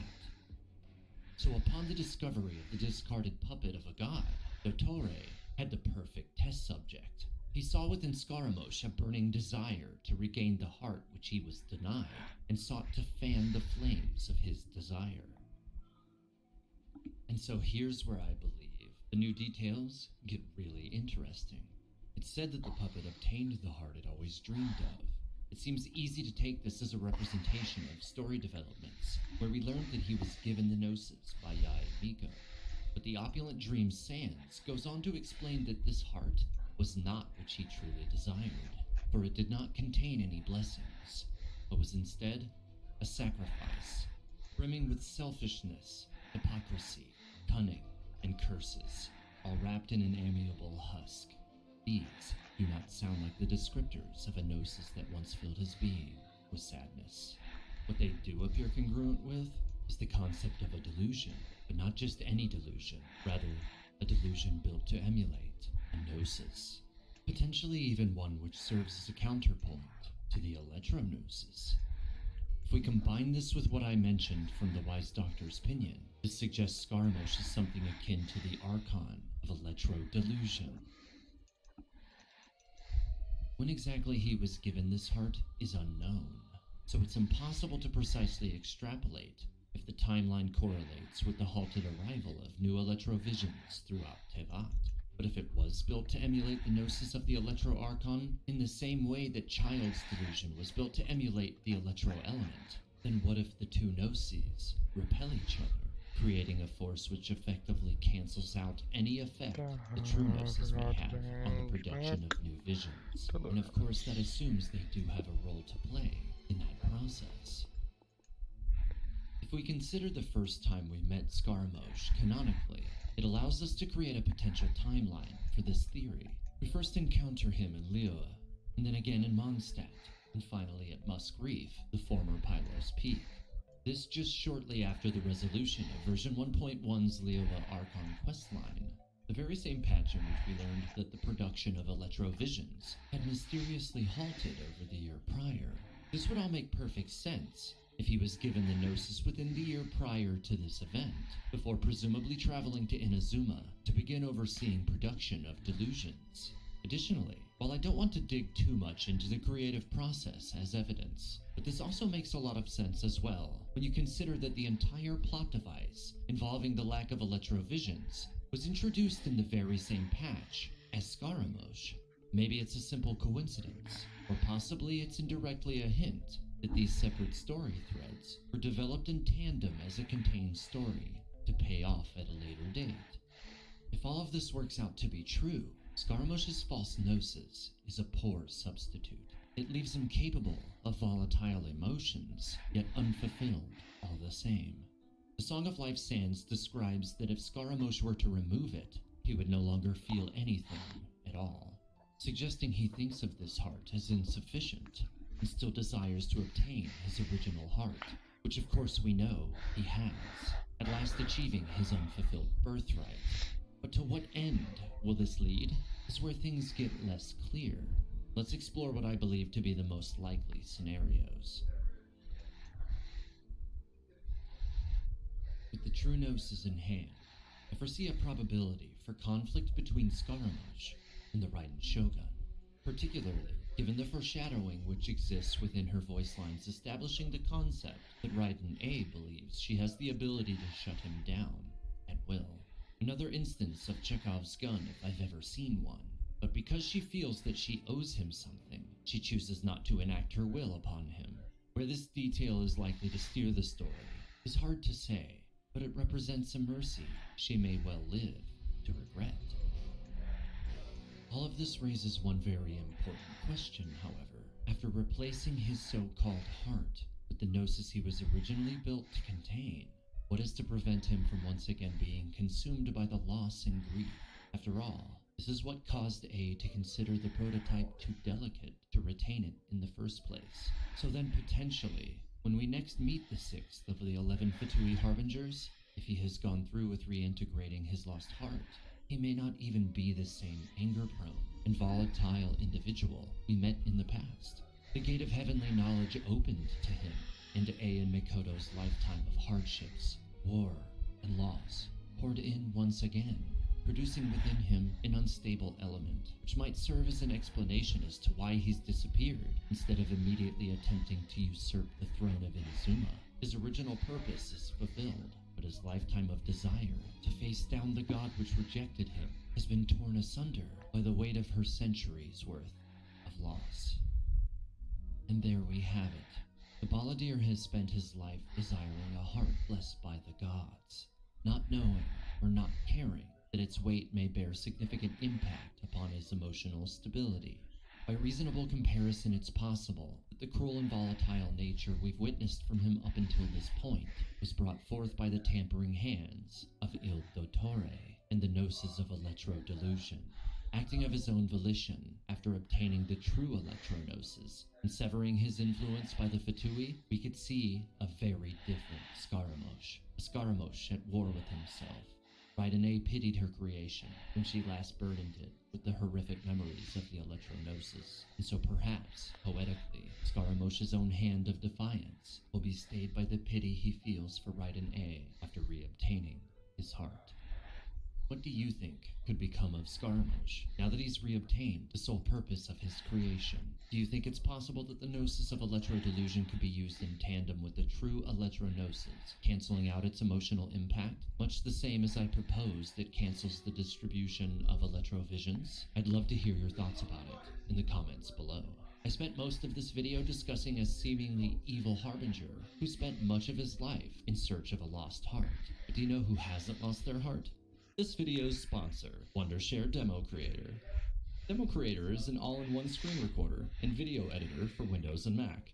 If you're interested in capturing those big moments from your favorite games, or editing any other video media, Demo Creator provides a user-friendly and intuitive experience for the entire process. In fact, if you notice something during this video, or any of my future things you may have... A little while back, I shared a really cracked theory, which at the time I thought was just nutty but also really fun to think about. Now, it wasn't my theory originally, but one proposed by Awesome Purple Pants 1 on Reddit. I'll leave a link in the description. Basically, the theory suggested that Raiden A has strong literary parallels to the original Dr. Frankenstein, and her relationship with Scaramouche is similar to that of Dr. Frankenstein and his monster. And the reason I shared it is because that checks out for the most part. Like Dr. Frankenstein, A's motivation for creating Scaramouche was rooted in grief and hatred of death and possibly erosion. And just like the monster, Scaramouche doesn't run away from his creator, but is instead found lacking and left to his own devices for a time. He later wakes up and wanders off, and then all the chaos happens, you know. And then plus there's that infamous lightning association, what with A being the Electro Archon and all, and Dr. Frankenstein using electricity to revive a dead body, and you get the idea. But this theory then goes on to suggest that Scaramouche was a failed attempt to resurrect the true Electro Archon, Makoto, and this was the bit that was a little difficult to rationalize at the time.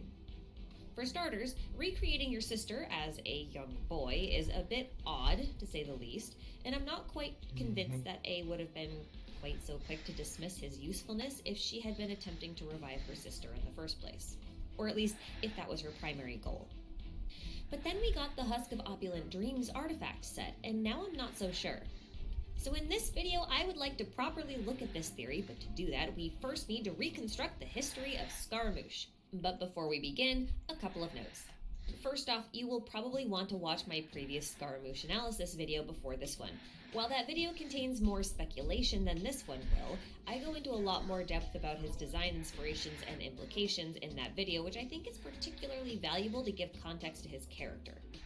That video is also surprisingly accurate in light of new information I'll present here, so it's definitely worth revisiting if you're interested.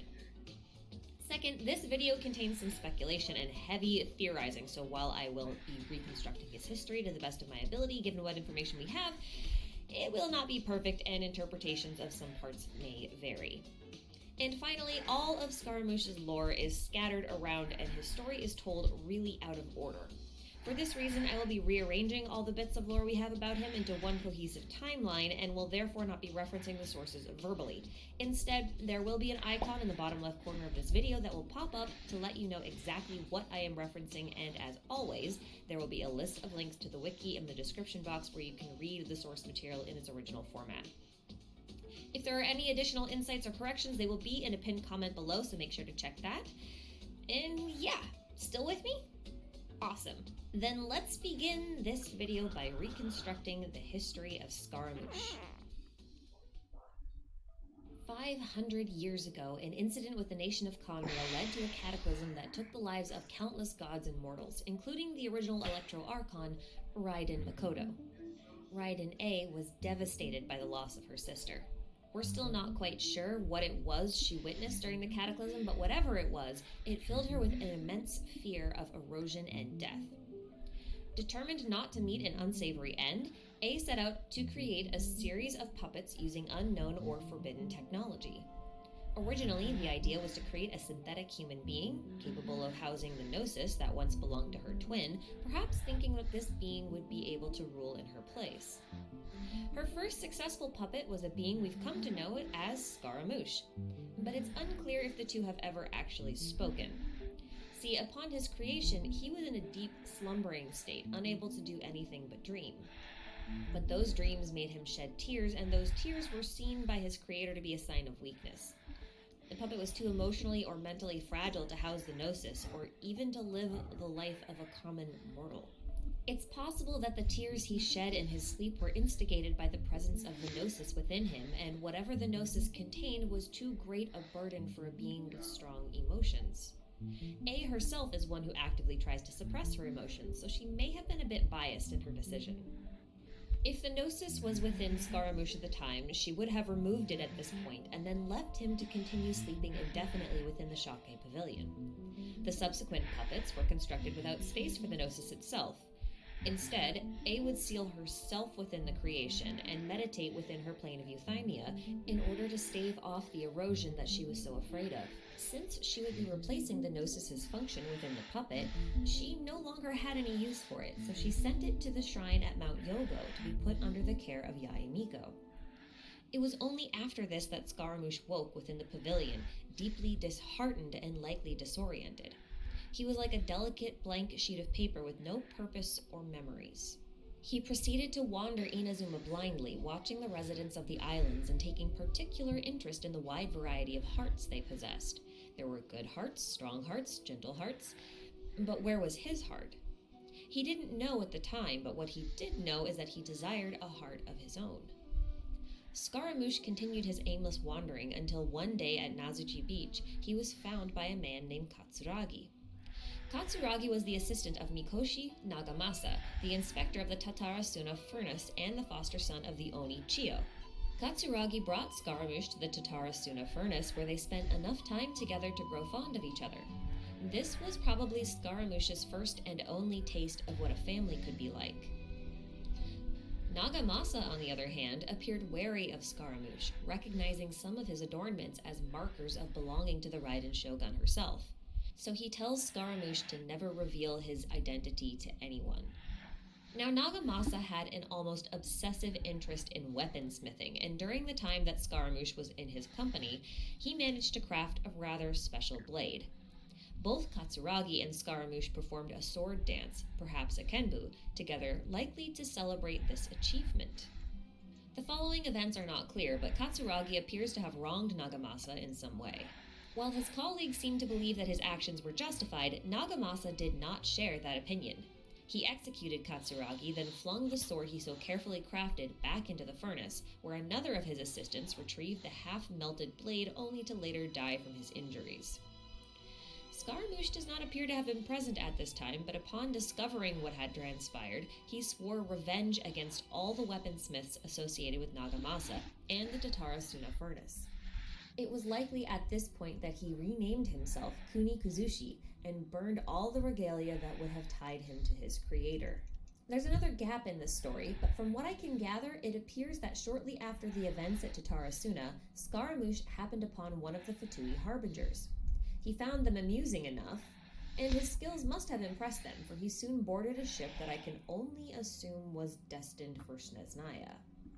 It was here that another of the Harbingers, whom I can only assume was Dottore, proceeded to perform some experimental modifications to Scaramouche's artificial body, unsealing the powers that the Raiden Shogun had locked inside of him and likely increasing his abilities even beyond that. During his early days in the Fatui, Scaramouche carried out his own personal vendetta against the Inazuma weaponsmiths, destroying 4 of the 5 esteemed branches before presumably losing interest. While this event could have happened earlier, he references a line he heard from a particular researcher which, by all accounts, should be the same one that modified his body. Therefore, Scaramouche's revenge was likely carried out around this time. Perhaps dozens of years later, Scaramouche is given an assignment from the first Harbinger, Piero, to investigate an odd astronomical occurrence in Mondstadt. He docks in Liyue and ignores his subordinates, opting to travel northward alone. If you played the Unreconciled Stars event, this is where the Traveler first meets him, at the scene of the meteorite impact. The Traveler and Scaramouche part shortly afterwards, then meet up again in Mondstadt, where the rest of the events in Unreconciled Stars pan out. Presumably, Scaramouche completed his assignment in that event and returned to Snezhnaya for a time, only to be given a new assignment back in Inazuma. He returns to Yashiori Island, where he meets Signora at the docks. She tosses him a small crystal sphere, which is likely a freshly manufactured delusion. The delusion factory of Yashiori appears to have been overseen by Signora, with Scaramouche being called in as a backup of sorts while she tended to her delegate work with the Raiden Shogun. Thus, Scaramouche was not lying when he told the Traveler that he wasn't the mastermind behind the distribution of the delusions through the Watatsumi resistance armor. But he certainly didn't do anything to stop the distribution either. In fact, the distribution efforts were carried out at the order of Piero by an NPC by the name of Nathan. Nathan was also the mastermind behind the sabotage of the Shogun's wards, and is therefore responsible for releasing the Tatarigami. He is also responsible for Teppei's death. Now, by the time the Traveler discovers the Delusion Factory, Scaramouche is already prepared to face them, and maintains the upper hand the entire time. While it's not certain what he would have done with the Traveler if Yaemiko hadn't appeared, he did honor his promise of leaving us alone in favor of obtaining the Electro-Gnosis. This Gnosis, of course, is the heart of God he was originally created to house. It's his missing piece, the heart he was originally promised and then denied by his creator. Having finally obtained that which he had always wanted, albeit unexpectedly, Scaramouche makes the impulsive decision to keep the Gnosis and returns it to the space A had carefully crafted for it. Only the Gnosis is not what he imagined it would be. Instead of the fulfillment he expected, the heart he'd always dreamed of, he was left with nothing but a prop meant to deceive. There's something about the Gnosis that is not at all what it appears to be. But up until this point, Scaramouche had never seen good and evil in terms of black and white. His lack of a heart made him fickle and objective. But with his heart now firmly in place, he's no longer any better than his young, dreaming self, shedding tears over emotions he probably doesn't properly understand. But without his heart, he wouldn't be able to feel anything at all.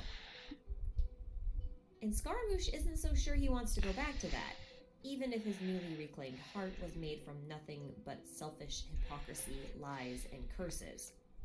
For now, he appears to be simply contemplating his next move. So, now that we understand the circumstances surrounding the Sixth Harbinger, what evidence can we glean regarding Scaramouche's potential connections to Raiden Makoto? Surprisingly, there's quite a bit. One thing that stuck out to me in his story was Scaramouche's surprising proficiency with a sword. During Unreconciled Stars, he mentions using magic, so I'd long assumed that he'd be a catalyst user instead, but the Husk of Opulent Dreams seems to suggest that this is not the case. For someone with no apparent training and little to no memories, he's able to perform elaborate sword dances and appears to always have a blade nearby. Whenever a potentially hostile encounter is mentioned, his hand always turns to a blade rather than prickle with magic. Raiden Makoto's weapon of choice was also the sword, which is in sharp contrast with her sister's preference for the spear. The Muso no Hitotachi is also notably performed with a sword rather than a spear. Scaramouche and Makoto share a preference for swords. Now, Scaramouche also chose his own name, Kunikuzushi, but there's mention of a name that he had held prior to the one he chose, yet no suggested time at which he would have used it. It feels strange to me that there's mention of him selecting his own name, but no mention of anyone else giving him one. Given that Scaramouche was only really close with Katsuragi, it would stand to reason that Katsuragi would have been the one to give him a name, and that it would have been a noteworthy event for someone as blank of a slate as Scaramouche was. Yet, there's no mention of this. So if Scaramouche was never given a name and never chose another name for himself prior than Kunikuzushi, where did he get the name from? And is it possible that that name could have been Makoto? It's also worth mentioning that Scaramouche is acutely aware of the concept of transience as a form of eternity, and therefore sees A's stasis as inherently flawed. This also matches up with Makoto, as she also believed that eternity existed through transience and not stasis. And as for the reason Scaramouche was abandoned, his emotional fragility, that lines up with Makoto too. She, of the two sisters, was considered the more empathetic one. While empathy should never be considered a weakness, A certainly saw it as part of the reason Makoto died, and therefore it was an undesirable trait in her ideal puppet. While it's certainly still weird to try and resurrect her sister into the body of a teenage boy, it's possible that A didn't set out with the intention to resurrect her sister on her first attempt. It's more likely that Scaramouche was merely a prototype to prove it could be done, which is also in line with Dr. Frankenstein's motives, only for A to later realize that there were serious flaws in her design, namely the emotional and mental state of the puppet. In a way, A does take responsibility for creating life by just letting him be, and then moves on to construct other prototypes to accomplish her goal.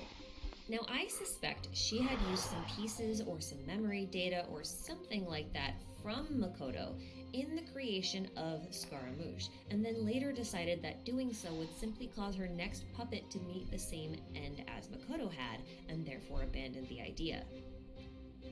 That means that Scaramouche could have been made with parts of Makoto, but still be his own person with his own sense of self. He may have even have bits and pieces of her memory as a result, or better yet, it's plausible that Makoto's memories were imprinted on the Gnosis itself, and if he, even for a moment, had the Gnosis within his possession while he was dreaming, those memories could have lingered on within him, giving him the sense that he once had another name, but he can't quite remember it. What's even more intriguing about this idea is that in Chinese, the Gnosis are actually referred to as the heart of God, which we could very well take as being somewhat literal.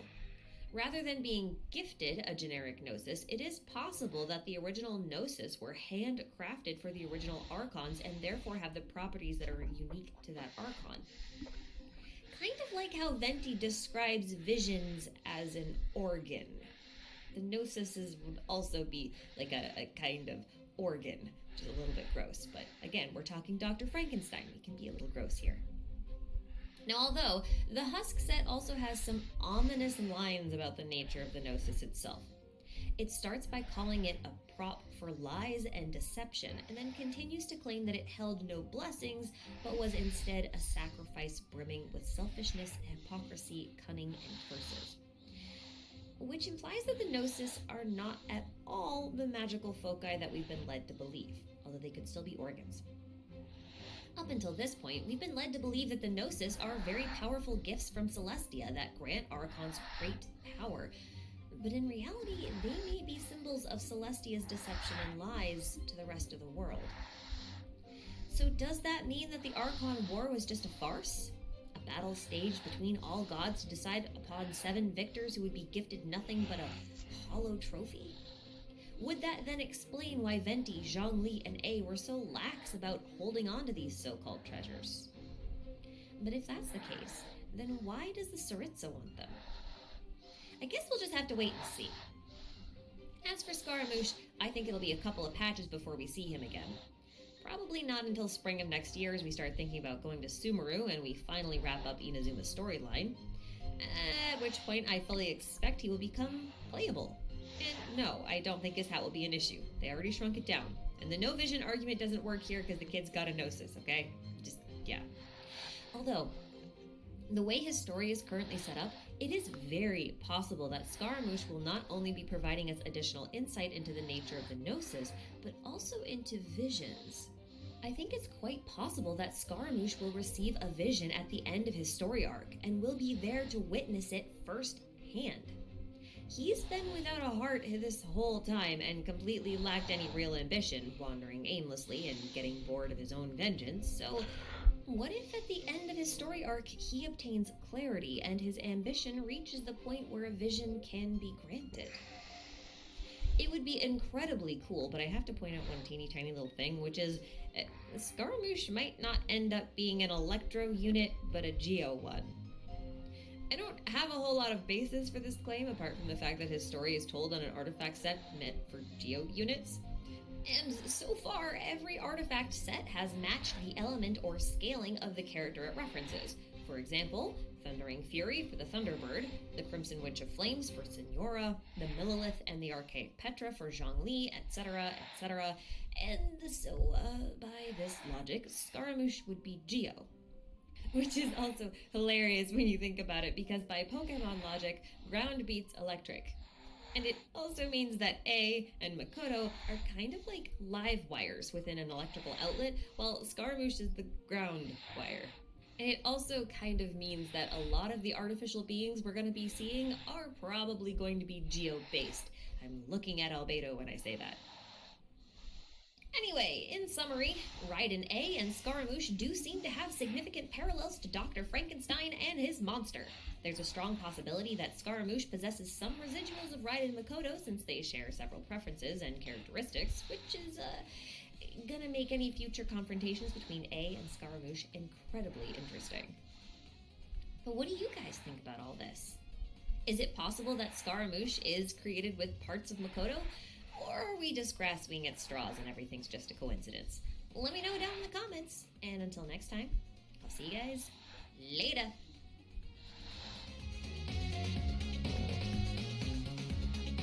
Oh, TikTok. Okay, chat, we got Emmy $500 worth of summons. Wait, really? Yeah. Oh my god! What the hell? Alright, good luck. Have fun. Okay. What the hell? We're gonna hopefully get you a Eula Albedo, and if we still have left over, we'll go for What the? for the Oh weapon my venom. god, thank you. Yeah, you got it. I can't breathe. You got this. Is there any other unit that's not the premium unit that you want? I have all the 4-star units. Okay, do you have Kaching, Chi-Chi, Jean? Oh, no, I don't have Kaching. Do you want her? Yeah. Okay. I don't have her in... Chi-Chi? Is that how you say it? Chi-Chi. Chi-Chi. I don't have her in Chi-Chi. Those are the only, like... You're not missing anything. Oh. Please don't build either of those units. Oh, wait, maybe I do have her, actually. I might have gotten her recently. Oh, I got a Bennett. Okay, and just remember, do not C6 him. C5 is good, C6 is fucking terrible. Okay. Okay, Noelle, don't build her. She's fucking trash unless you want to. Live your life. Okay. Pause stamp. Something, Pog, please. Please, God, it's $500 not enough. Please be enough. I can't go to Harmony twice, please. Do you know Eula's backstory? She was like a dancer, right? Mm-hmm. That's all that I know. Do you know that Eula was getting canceled on Twitter? Wait, what? What? Mm-hmm. Huh? She was the first character in Genshin Impact that they tried to go, holy fucking 4 stars, okay? Yeah, so her parents were really shit people, and they owned, like, slaves. Oh. Yeah, but Eula isn't involved with them, and says that my parents are shit people, so I'm gonna devote my entire life to pretty much disestablishing everything that they stood for. So pretty much she says, fuck my parents, let's go! Please! Please win the 50-50! Don't be. Because you're going too fast. Okay? Oh, okay. Let's one step at a time. let's you know, we can keep going, but you know, let's just have a Eula here. So Eula said, nah, fuck my parents, fuck my history, I'm my own woman, I'm gonna do what I want. Please. Yes! Let's go! Okay, that's painless. That's painless. Free as fuck. Okay, we take those. Huge. Huge. Sick. Alright, and do you know that Eula's best synergy is Raiden Shogun? And you already have her. Really? Yeah, so you're gonna pop the fuck off with her. She's nuts. You might have got another 5 stars though. Rosaria Pog? Oh, Rosaria is also Eula's best support. Oh, I like Yeah. her too. Good, same. I was What thinking about her do you like? Her design. Yeah, cool. Same. Her design is sick. What kind of question is that? Yeah, true. Sick. Do you know that Jean is Barbara's sister? Yeah. Oh, okay. Alright, so And we're then gonna get this one or... Albedo. No, don't roll on Chi-Chi. If you want Albedo, go for it. You can get every 5 star. Okay. We just gotta get a little bit fucking lucky. Actually, do you want to try his trial first before you roll for him? Or no? You know what? You have fun. You just get everybody. Wait, do you hate him? Okay, so the thing is, I like him because he looks like Edward Elric from Full Metal Alchemist. And I like his lore a lot. But he is so fucking boring. And, okay, so my problem is I play a Tartaglia main, and he has anti-synergy with my favorite character. But if you don't use Tartaglia, it doesn't fucking matter. He's actually really fucking good. Okay, I just moved in. You need to understand something about me, Tectone. Huh? you've seen like the closet in my room. Like Oh, yeah, that's good. I am a collector. Like when I start Sure. playing this game and I open the character thing and I see there's ones I don't have, I'm like, this pisses me the fuck off. Alright, just get them all. Fuck it. We can do this every banner. Just fucking get them all. And you've seen Ito, right? Because he's coming next. Yeah, And yeah. Ito and Albedo are super fucking dope together. See, Chad, I'm not the only collector. Only she gets C0s and I get C6s. Which Yeah, is a difference of I about don't think I would ever. $5,000. I don't think I would ever go to that point to like C6 characters. Like Yeah, it's not worth it. I'm not a like. I just don't care like a ton about combat efficiency. Like obviously like more damage is better, Yeah. but. Like, Well, for some characters, the only reason why I do it is because for some characters, they just make them more fun. Like, for example, with Kazuha, like, he's physical damage unless you C6 him, and then his auto attacks are animo damage. So every single ability he does is animo, which just makes him super fun and super sick. And at C1, he gets to cast his E twice instead of once, which is dope as fuck. You don't have his Xiao. I bet you would love Xiao. Yeah. He's I such a want him. fuckboy. He's sick. Wait, why is he a fuckboy? Look at him. You ever see him, you'll know. You get the vibes. Okay. Sad but true. Yeah, that's good. Just please don't ever C6 him. Come on, please, God. Fucking, can we just fucking get it over with? And I swear to God, please, God, there's actually a chance there's actually a chance that $500 is not enough. Please, God. Really? Please, God, be Albedo. Please. Please. No fucking way. That's so tragic. Oh, that's so tragic. Oh, Bennett, Hogger. Okay, let's keep going. Let's run it back. You sound so distraught. Oh, yeah, it's just Chi-Chi, you're never gonna use her. She's so fucking trash. Oh my She God, is it's not. just Chi-Chi Constellation. That's so gross. Oh my God. Please. How is $500 not enough, bro? There's no fucking way. Please, Golden Sparkle. Oh, Emmy, you're gonna break my heart, dude. This is so sad. This is truly the worst timeline. Please. Please. This is so sad. Holy shit, dude. Oh, fuck, please. I don't want to spend more than $500 on me. I owe Miz $300,000. Please, God. Okay. Oh, look, another Bennett. August Bennett. Woo! Super cool. Please. No, that's so smudge. Emmy. Emmy, please! I'm not fucking with you anymore. Okay, I'm gonna need you to stop fucking around. I'm gonna need you to fucking get it done with, okay? Okay? Just please stop fucking around. Thank you! There's a God! Also, if I'm breaking your ears, I'm so sorry. No, I'm fine. Okay. Just fucking get it over with, bro. Get it over with. Just show me the boy. Just show me the boy, please. Thank God! Let's fucking go!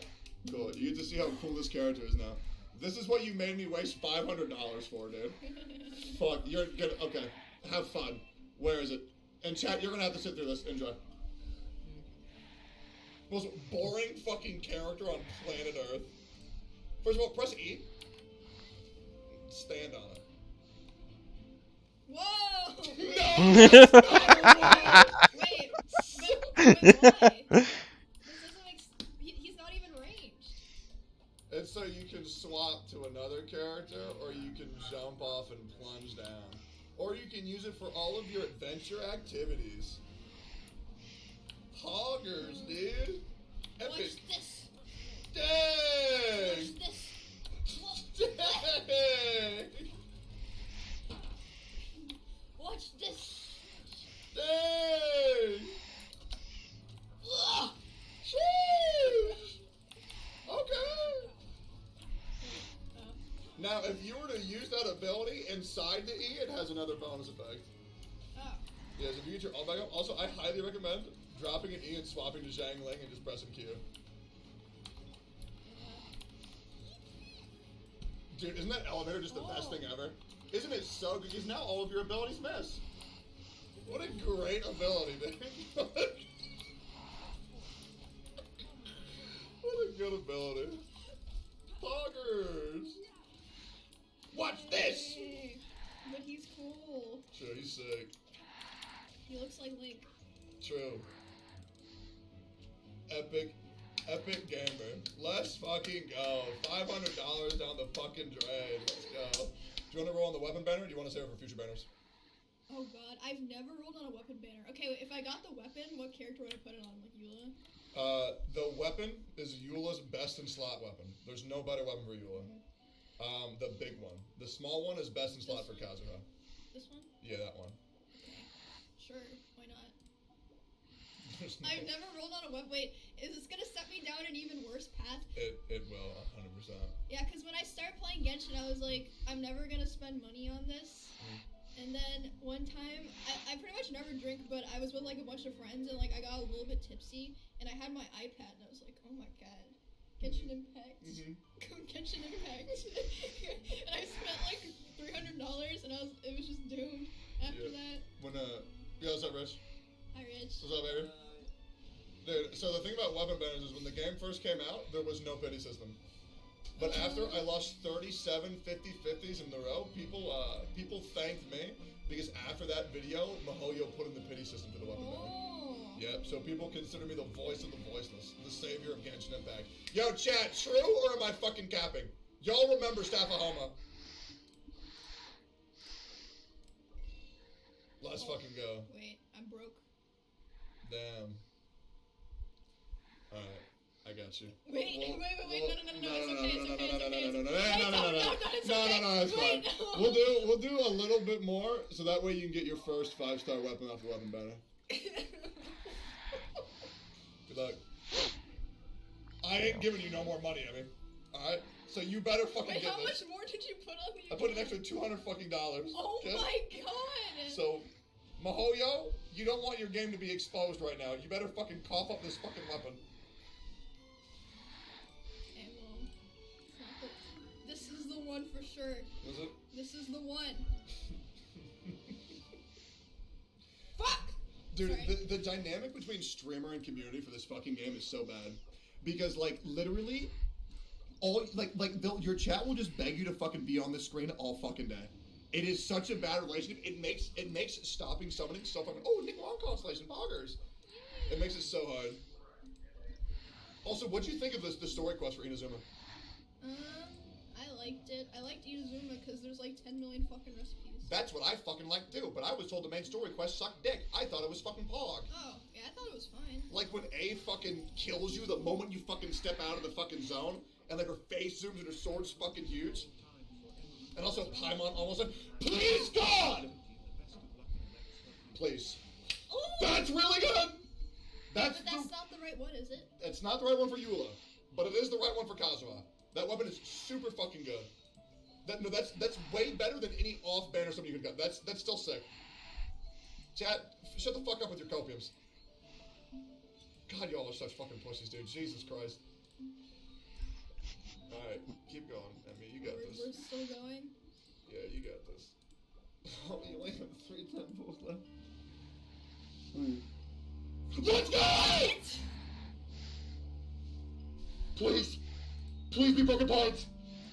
Please be broken pines. Please. Call my name and save me from the dark. Give me broken pines. Wake up.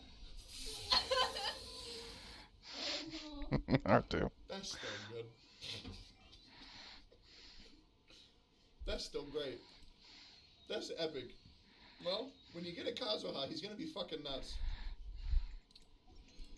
Let's keep it going. You got 3 more temples. He's got to get 1 more 5-star. Please. Please. Oh, Jesus Christ. Okay. Doing great. Everything's going so good right now. Please. Please. Please, God. Have mercy on me. Is that your good luck ritual? What? Your look right, look left. I'm just looking over it. of voodoo. No fucking way! Oh my god, Emmy. You fucking clutched it. You actually fucking clutched it. You fucking clutched it, dude. What? Holy shit. Every premium weapon on the Song of Book, that is unbelievable odds. That's like 1 in 5,000. Yeah, yes, that's fucking nuts. That was a 0.5 into a 0.5, 2 back temples, and then another 0.5 after the fucking second attempt. What the fuck? Yo, that's what I'm talking about. Well, that was fucking nuts. Well, now you can enjoy your Eula. Yay! Pog. Dang, she's so awesome. Here, I'll let you handle it. Have you seen her animation 4? No. So if you attack 4 times, her butt cheeks jiggle. It's sick. You can check it out. 1, 2, 3. Make sure to watch her butt cheeks. It's very important. You say? Oh, Yeah. it did jiggle. That's clean, right? That's sick. Her animations are so sick. Amazing.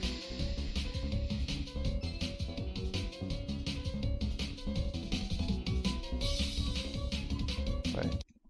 Alright guys, day 2 of farming for Ito. Here we go. In this video, I'm gonna be showcasing, well, not really showcase, but I do have Albedo with a new weapon, and I did talk about it in the last video, right? So we have to work on Thomas' friendship point, so I have to have him there. And then for Albedo's only team, Eula, okay, let's go. Alright, Zhongli, Albedo, Eula, and Thoma. Perfect. My goal is to build Albedo with the Tusk set so that I can do a nice showcase. Oh.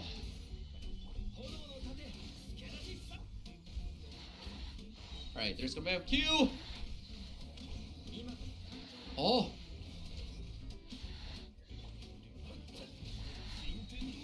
The problem is, there's no healer in this team. Yeah, there is. And I still take damage. My shield is thick though. Oh, he doesn't have the constellation for Zhongli. Alright. That wasn't so bad, but it wasn't great either. Hoping for the best artifact for Ito or Albedo. Yeah, this is for Ito! Hell yeah! What about this? HP? Alright. You know what Miho should do? They should delete some of the main stats that we cannot use for that artifact. Like this Ito set or Tusk set or Husk set? What is it? Dude, I don't know. Or that whatever new set is. We're looking for defense, right? They should delete HP percentage, at least. HP on the Husk set? Yo, fat! Okay, I'm gonna die, dude. I need a healer for this team. Oh! I need my Q! Die! Oh! Oh, no, no, no! Oh my god! Okay. I need a healer. I need to take out Zhongli for this team. We've got 2 flowers. Let's find out what we have. No. But one thing I can tell you is that from my experience, and then all of you guys have been farming for the new set, right? For your Albedo, perhaps. But whenever you get Sands, a lot of the times it's defense. So they did not specifically rig the set. That's all I can tell you. Let me put Chi-Chi here, okay? I know, but I'm putting Chi-Chi in here so that perhaps they're gonna give us some nice Chi-Chi set.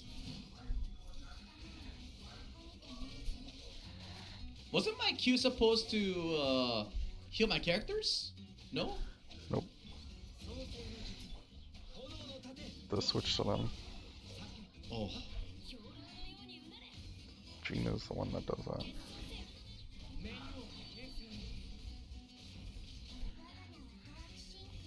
It's not working.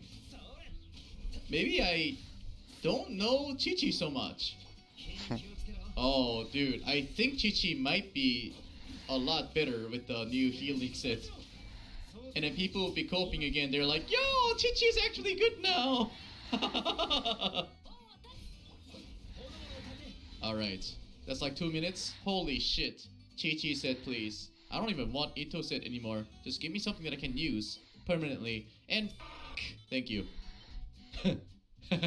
Alright, moving on.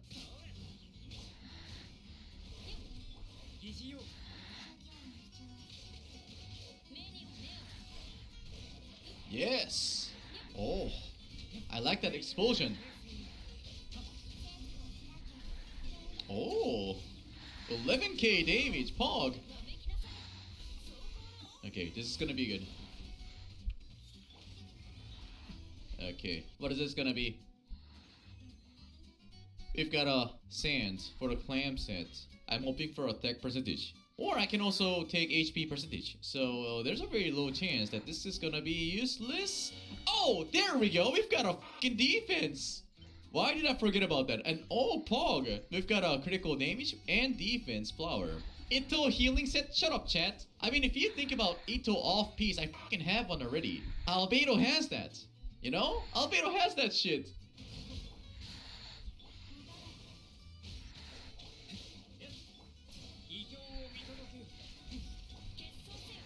Wow, fancy. Okay, this is gonna do it.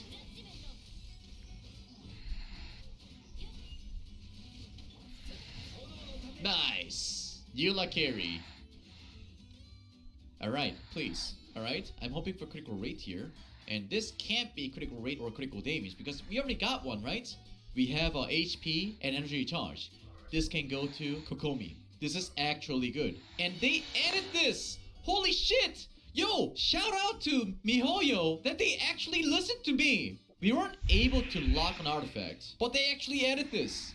Okay, we don't have to go through the inventory and see if we can find out which one was our latest drop. Holy shit! Thank you, MiHoYo.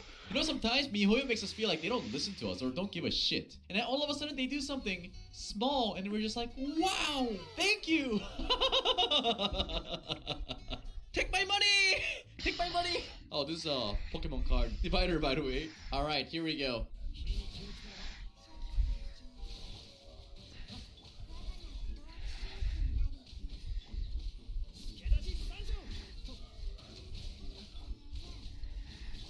Okay, Eula, we gotta heal.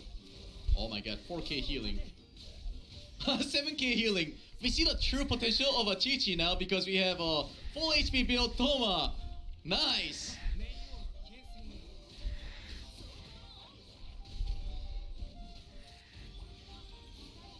Alright. 2 circlets. One of them has to be useful. Why? Stop me, Oyo! Wrong set!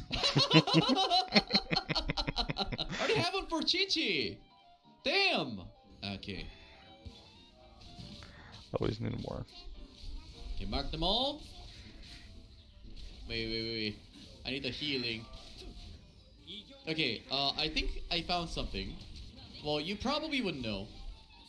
But, you know how there's like a little term between the healing for Chi-Chi, right? When you're attacking somebody with the Chi-Chi mark on it.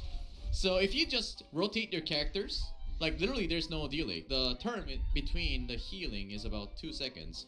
You get a healing from Eula, switch to Albedo, get a heal to Toma, heal, and then back to Eula. That 2 seconds already has passed. So in a place like this, that could be something useful for you. And we've got a crit rate here. What about this one? We have no critical rate here. We can't use this. Moving on.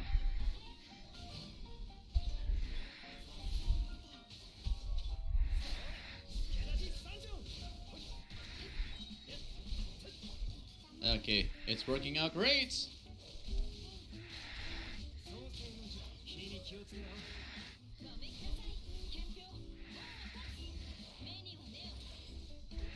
Oh, there we go. Nice. Alright. 51 seconds. I guess I'm kinda getting used to this. But to be honest, this domain, in my opinion, is one of the best domain they ever came out with because most of the time, the domains don't even hurt you, right? But because they're like wave of monsters, it's really fast paced as long as you can kill them. And then they also take down your HP so that you have to be, you know, clenching your butt every time when you're doing this domain without any healers. Alright, here we go. This is gonna be defense, right? Because we always get defense hands. Okay. Critical damage. Alright. Let me see if I can make that into something good.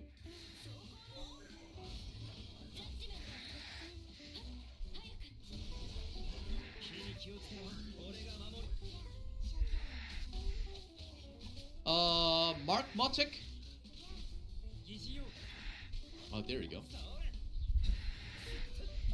Alright. Here we go. Oh, we've got a goblet, right? And that's an attack. Defense. Nope. One more time.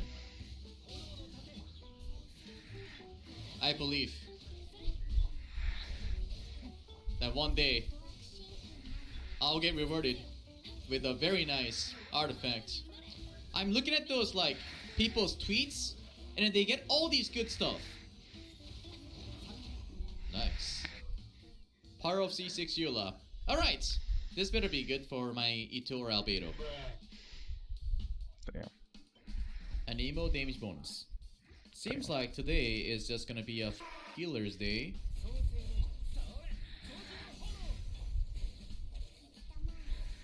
Thank you, thank you. Can have all the shields in the world, but corrosion just kills them. Get those stacks. Nice. Here we go. Albedo. Ito set, please. Let me tell you, crit rate, critical damage from Circlet is very rare. And it is very weird to see a lot of these from the Clam set. Can this be a geo damage bonus? Nope, it's HP. I can't use it. Yep, cock.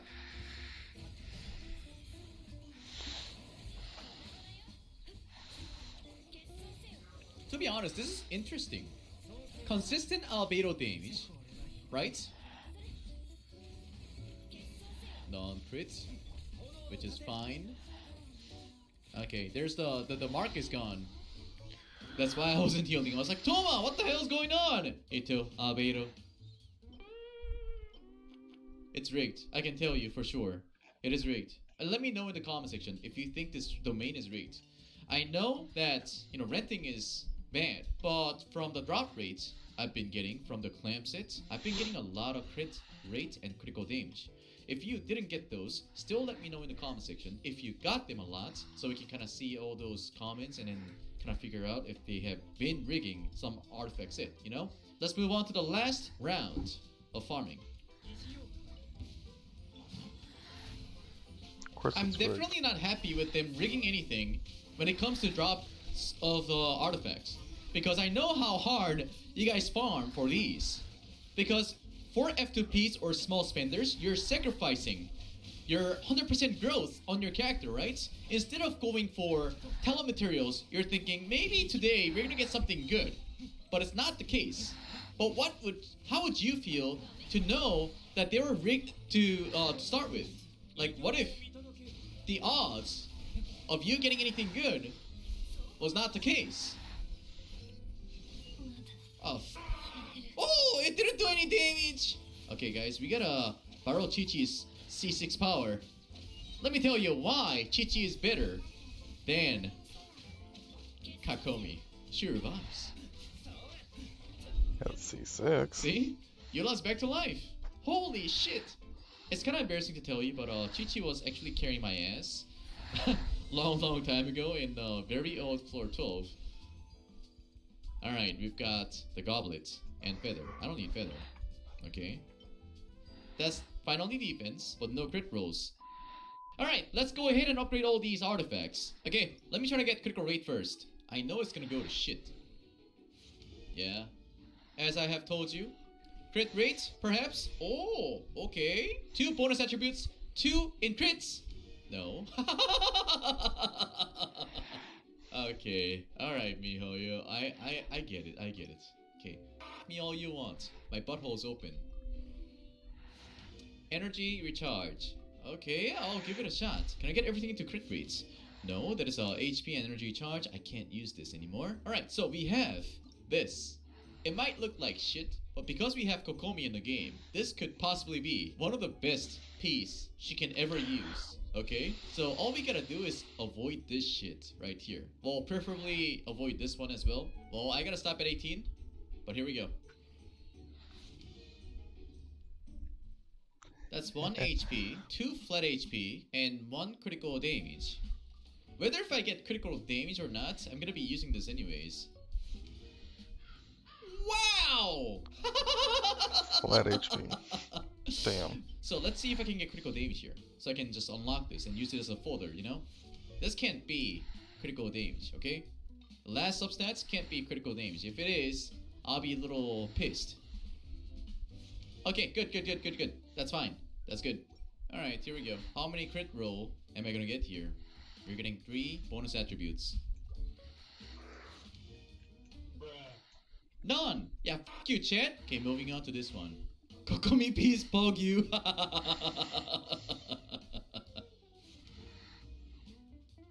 Wow, a lot of defense. We got a 2.7% critical rate as well. I was hoping that I could perhaps get like 2 critical rate circlet that I can use, but it was probably too much. Okay, alright. Not gonna be too greedy, Mihoyo. I'll ask for 1. I'll ask for 1. Energy charge, pog. We've got attack, critical damage, energy charge, pog. Here we go. 2. Fuck you, Razor. Okay, so the reason why I timed him out was because he fucking said that. He called it. He said 60 flat defense before I upgraded it, and I actually got it. Holy shit. Critical rate. No, it's attack. Yes, I am cursed, guys. This one! We're gonna be sacrificing this cursed artifact right here. Here we go.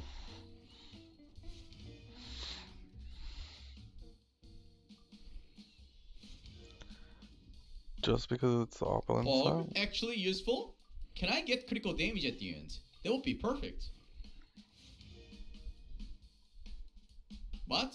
Okay, so this is not that great. Let me tell you, I got everything into defense and critical damage, yes? But I can still use it for defense and critical damage. Perfect roll, but it's only perfect roll because we have a fucking Ito and Albedo in the game, right? Oh, like it's so weird. Like because of Ito and Albedo, we're looking at this shit and we're just like, yo, actually Pog. I'll lock it, okay, I'll lock it. We can probably have 1 artifact that I can use in the future for either Albedo or Ito. I need to have more though. Like they don't give me any crit rolls for the sands. Give me a second. Let me see if I can get more resin so I can farm a little bit more. I spent 3 days worth of resin and got nothing. Oh, I feel so much better. Thank you very much for sharing me that. Okay, let's go to the teapot because I haven't been there for a long time. And I think I didn't even use the transformer. Okay, oh, transformer, I'm so sorry. Who would have thought that you could actually use magical crystal chunk? They were crying out loud. They're like, Mihoyo, what the fuck? Give us a way to use magical crystal chunk. I have so many. And Amir was like, here's a transformer, motherfuckers.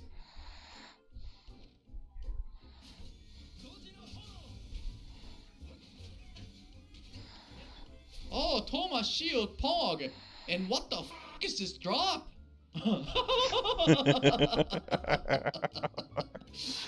Today's luck is really bad for me. You gave a shit and received shit. That's true. As soon as I started giving like a magical ore, I've been getting a really bad luck on those drops. To me, pot system is dead. Like, even if I decorate it well, no one's gonna give a shit. I'll be like, hey guys, look, I made a nice Pog pot. People be like, okay, any askers? Can we just farm for artifacts? Alright, we get 1 more condensed resin. Alright, here we go. This time, we're gonna get something useful. I swear to God, guys. I'm gonna make you proud. I'm gonna build DPS GG and Ito and Albedo with a new set, hopefully. Yo, I have no freaking energy. Oh, yes. Okay, it seems like they have carefully made this domain so that Albedo could be, possibly be a good fit for the teammates here. You know what I mean? Imagine if those monsters were destroying this flower. People would have thought, man, Albedo sucks. They're kinda forehead. You know, to be honest, they're really smart in weird ways. Okay, Ito, Albedo, they're happy now. Do you know why? Because we're about to get the best sands in the world. Just kidding. Anyhow, I hope you guys enjoyed watching this video of me swimming in pain, trying to get that Albedo and Ito build and some healers. But I can guarantee you that within a week, I should be able to showcase a DPS Chichi. And let's see if she's gonna be any good when you have like a really good artifact set, okay? Thank you so much for watching this video. Don't forget to leave a like and subscribe to my channel and leave a nice comment to see if something good happens. I'll see you guys next time. Adios. As the title says, this is not clickbait. I'm going to be deleting every weapon, every artifact, and essentially destroying my free-to-play God account. It will no longer be my main account. It will no longer function as it currently does. But I want to explain how we're doing this, and I'm going to explain why. I have functionally beat Genshin Impact to the point where nothing challenges my account, and I have almost no hype for any new character that comes out. Every banner I skip because nothing can compete with my Kazuha, my Diluc, my Ganyu. No one will come out that surprises me if I keep going on with this account. I have an R3 Ganyu on my free-to-play account, and I've essentially min-maxed everything to the point where it's impossible for me to be hyped. As a free-to-play player, I like showing off how to get different things, how to explore this world efficiently, which characters are valuable to free-to-play players without wailing and spending a bunch of money. But my account is essentially a whale account, and I don't have an infinite amount of Primo Gems to spend. So even if I want to get a new character, I can't get a new character. It's a very odd position to be in. Albedo, with the new weapon, is a pretty darn good character. A banner with Bennett, Rosaria, Noel, for some people is very exciting. But for me, unless it is some absolute S-tier, power-creeped unit, I don't care. And that's a problem. I don't have anything to say in this game. I've got nothing to share. I have no content to make. So we're about to make content. We're about to make some of the sickest, grossest, disgusting, interesting, exciting content you've ever seen. This is Punishment Genshin. Now, for context on how this will work, back in Destiny 1 and Destiny 2, I did a very similar activity. Based on Twitch followers, subs, donations, and anything that boosts up the MTash brand, I'll spin the wheel. And there's going to be various punishments on it, from deleting my artifacts, weapons, and never using characters again. Now, there's one big issue here that I want to address. This account is probably worth quite a bit of money. With an R3 Amos bow and a Ganyu, I've got a Jade Cutter on it. I've got the Wolf's Gravestone. I've got R5, great 4-star weapons. This account is stacked. Staff of Homa, Zhongli. It's broken. This account is valuable, and I would love to give it away. But the big glaring issue, and the thing I'm worried about is, that side down there. My player ID has been in many, many videos. People know what it is, and I have a worry that the account will get reported if I give it away. I'm worried that I will give it to someone, they will invest time or even money onto it, and then, because it's played in another region, the account gets flagged and banned. I don't know if that will happen, but there's a much higher chance because I am a YouTuber that if I give this away, it's not going to be an under-the-table thing. People will know, people will track it down, people will find it, people will ban it, people will report it. It just seems like a sticky situation, especially because someone could put money on the account. So I understand that it would be a fun thing to give the account away, but I think that this will be a fun community event, watching me delete things, because you don't know what order it will be. I might have to delete my Staff of Homa first. Maybe it will be my R3 ammo spell, but I am functionally deleting and killing this account. I have nothing to achieve on it anymore, and while it is a little bit sad because I'd love to see where I could push the limits of this account, I need to make content. I need some purpose, I need something to do, or I will simply quit the game. I don't have anything to care about, and I need to get creative. So, as of Monday, tomorrow, Punishment Destiny will begin. So here's a couple of the rules, and here is the game plan. The reason I'm starting tomorrow is because my hope is to grind up this brand new account as far as I possibly can in the next couple of days. I want to unlock as many wishes as I possibly can. I want to try to start getting some characters because I need to get the shop, Star Glitter, used up. I want to try to get the free wishes that you can get before the month ends. So, starting Monday, after I drop my son off at school, Punishment Destiny will officially begin, and all of the milestones which I'm about to list will start activating. There will be 2 available wheels. The smaller punishment wheel with punishments that are very frustrating but also not game breaking. And then we have the big wheel. In this case, if I was to get a donation of $15, I would then spin the wheel and I would have to delete Ganyu's artifact.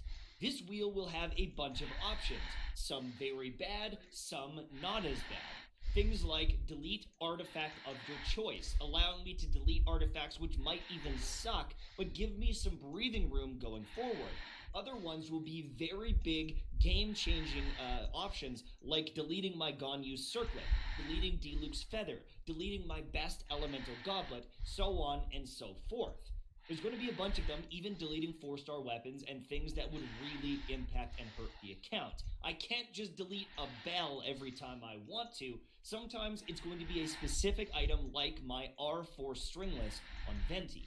However, there's also an even bigger wheel. Now, for the big wheel, an example of this would be delete Staff of Homa, delete my Ganyu's artifact set, delete my R3 Amos bow. These are ones that will essentially cripple the account. It will make it so some characters I won't be able to use anymore.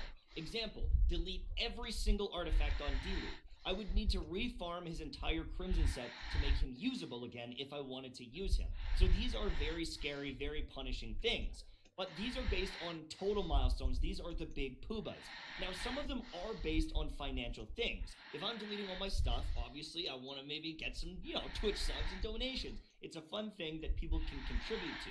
But this is a community event that is supposed to be fun. It's supposed to lead to some crazy moments, and I can't base it on people giving me money. A lot of them are going to be based on follower milestones as well as just different events like getting 4,000 concurrent viewers on Twitch. Building up my brand is very valuable to me as well. So you just being in the stream, you just following the channel for free really helps me. But I also know that there's a ton of people that probably watch me, have Amazon Prime, have never set up their Twitch account, and you can donate essentially for free a Twitch Prime sub that gets me paid, doesn't cost you anything, and it's a win-win. You get to watch me delete my stuff, the Tashman gets to buy a new car because my car sucks in the winter. It's a win-win, right? Right? But I want you guys to remember that you don't have to spend money on this. You don't have to contribute any subs. I don't want it to be about that. But I mean, if it's going to happen, I'll take it. I want to hit this goal right here. This bottom one is the main goal that I am interested in. I have been dreaming of getting 1 million subs forever. And you can start the timer right now. You can start the growth right now. But I want to try to hit 1 million subs before the year is out. That is a very ambitious goal. But I think that this is a very ambitious project. And this leads to more content. So you subscribing to me now means you're going to be able to take part in the new account and all of the videos that are coming for that. My goal is to do a daily update on where the account is. There might be some days that I miss because of a weekend where maybe I'm not playing as much, but I plan on showing you what characters I get, what upgrades I get, where I'm going with the account, why I'm doing what I do, and I think that it'll breathe a lot of life in the channel. I've been complaining and crying about Endgame forever, and it's been a year with nothing coming.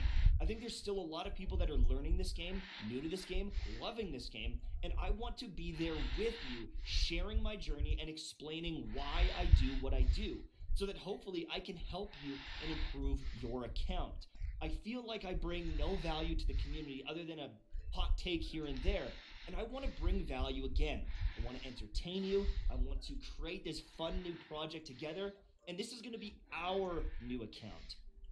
It's going to be free to play. I might consider I might consider like a low spend account just so we could see how fast we could progress it and just give it a little bit more time on stream to play.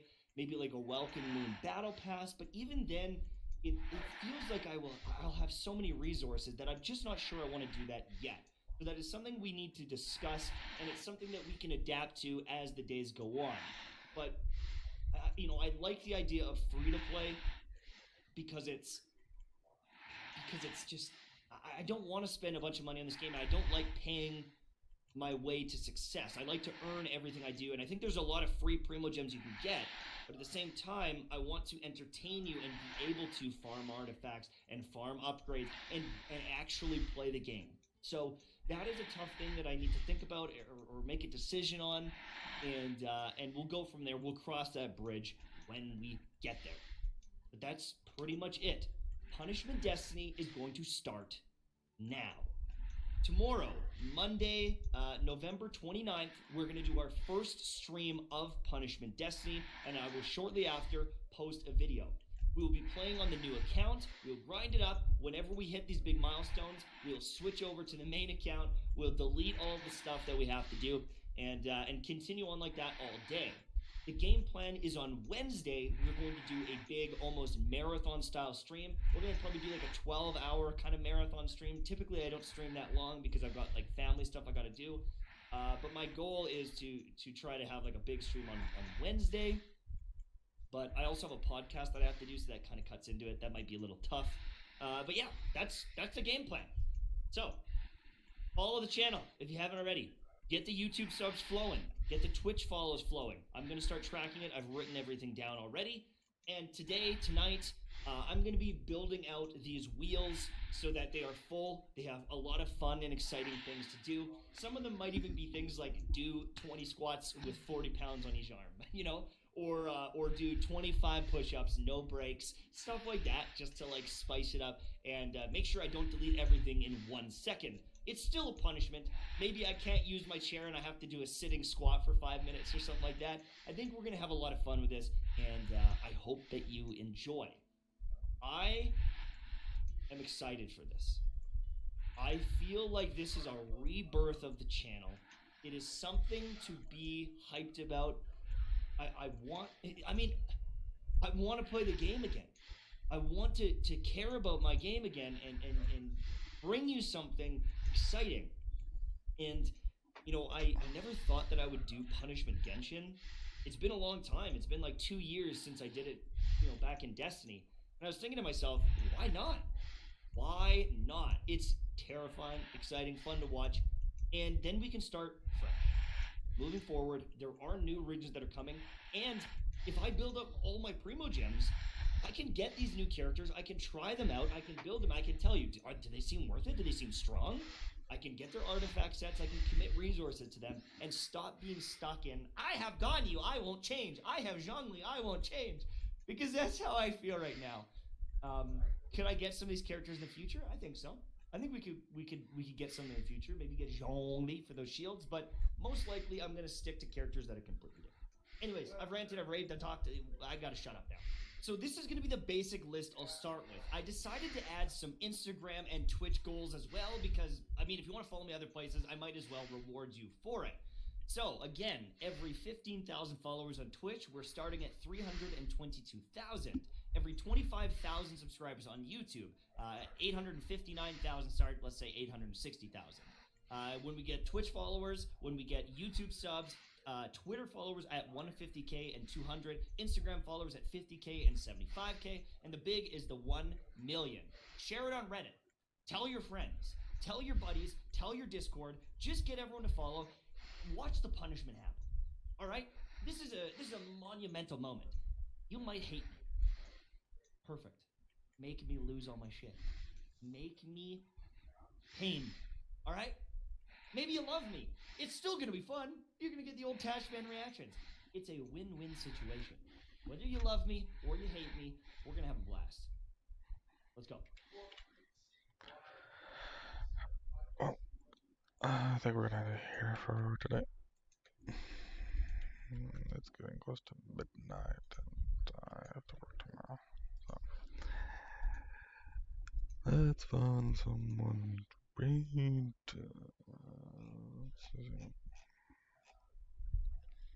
Who is live?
Could be an idea to rate that person, but let's rate this person. Haven't seen them live in a while. Yeah, hope you guys enjoyed today's stream. If you did, drop me a follow to know when I'm live. Follow me on Twitch to know when I'm Twitter also. To know when I'm live. Hello, Jessica. Message you to join, but I'm going because I'm tired. And it's already midnight.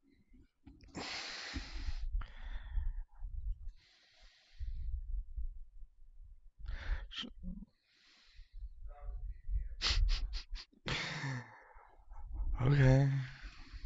Let's see. Did I even follow that person?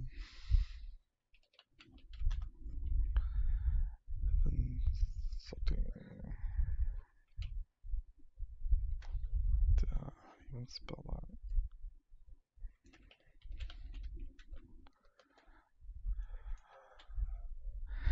Oh, there was an extra E.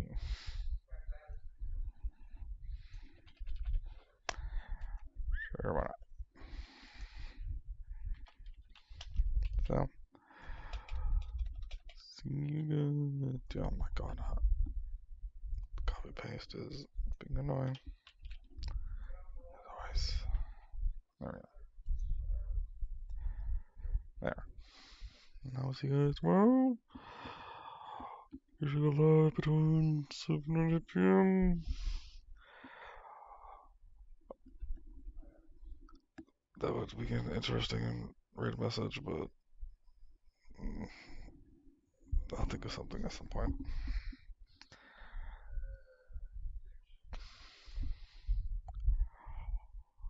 See you guys later.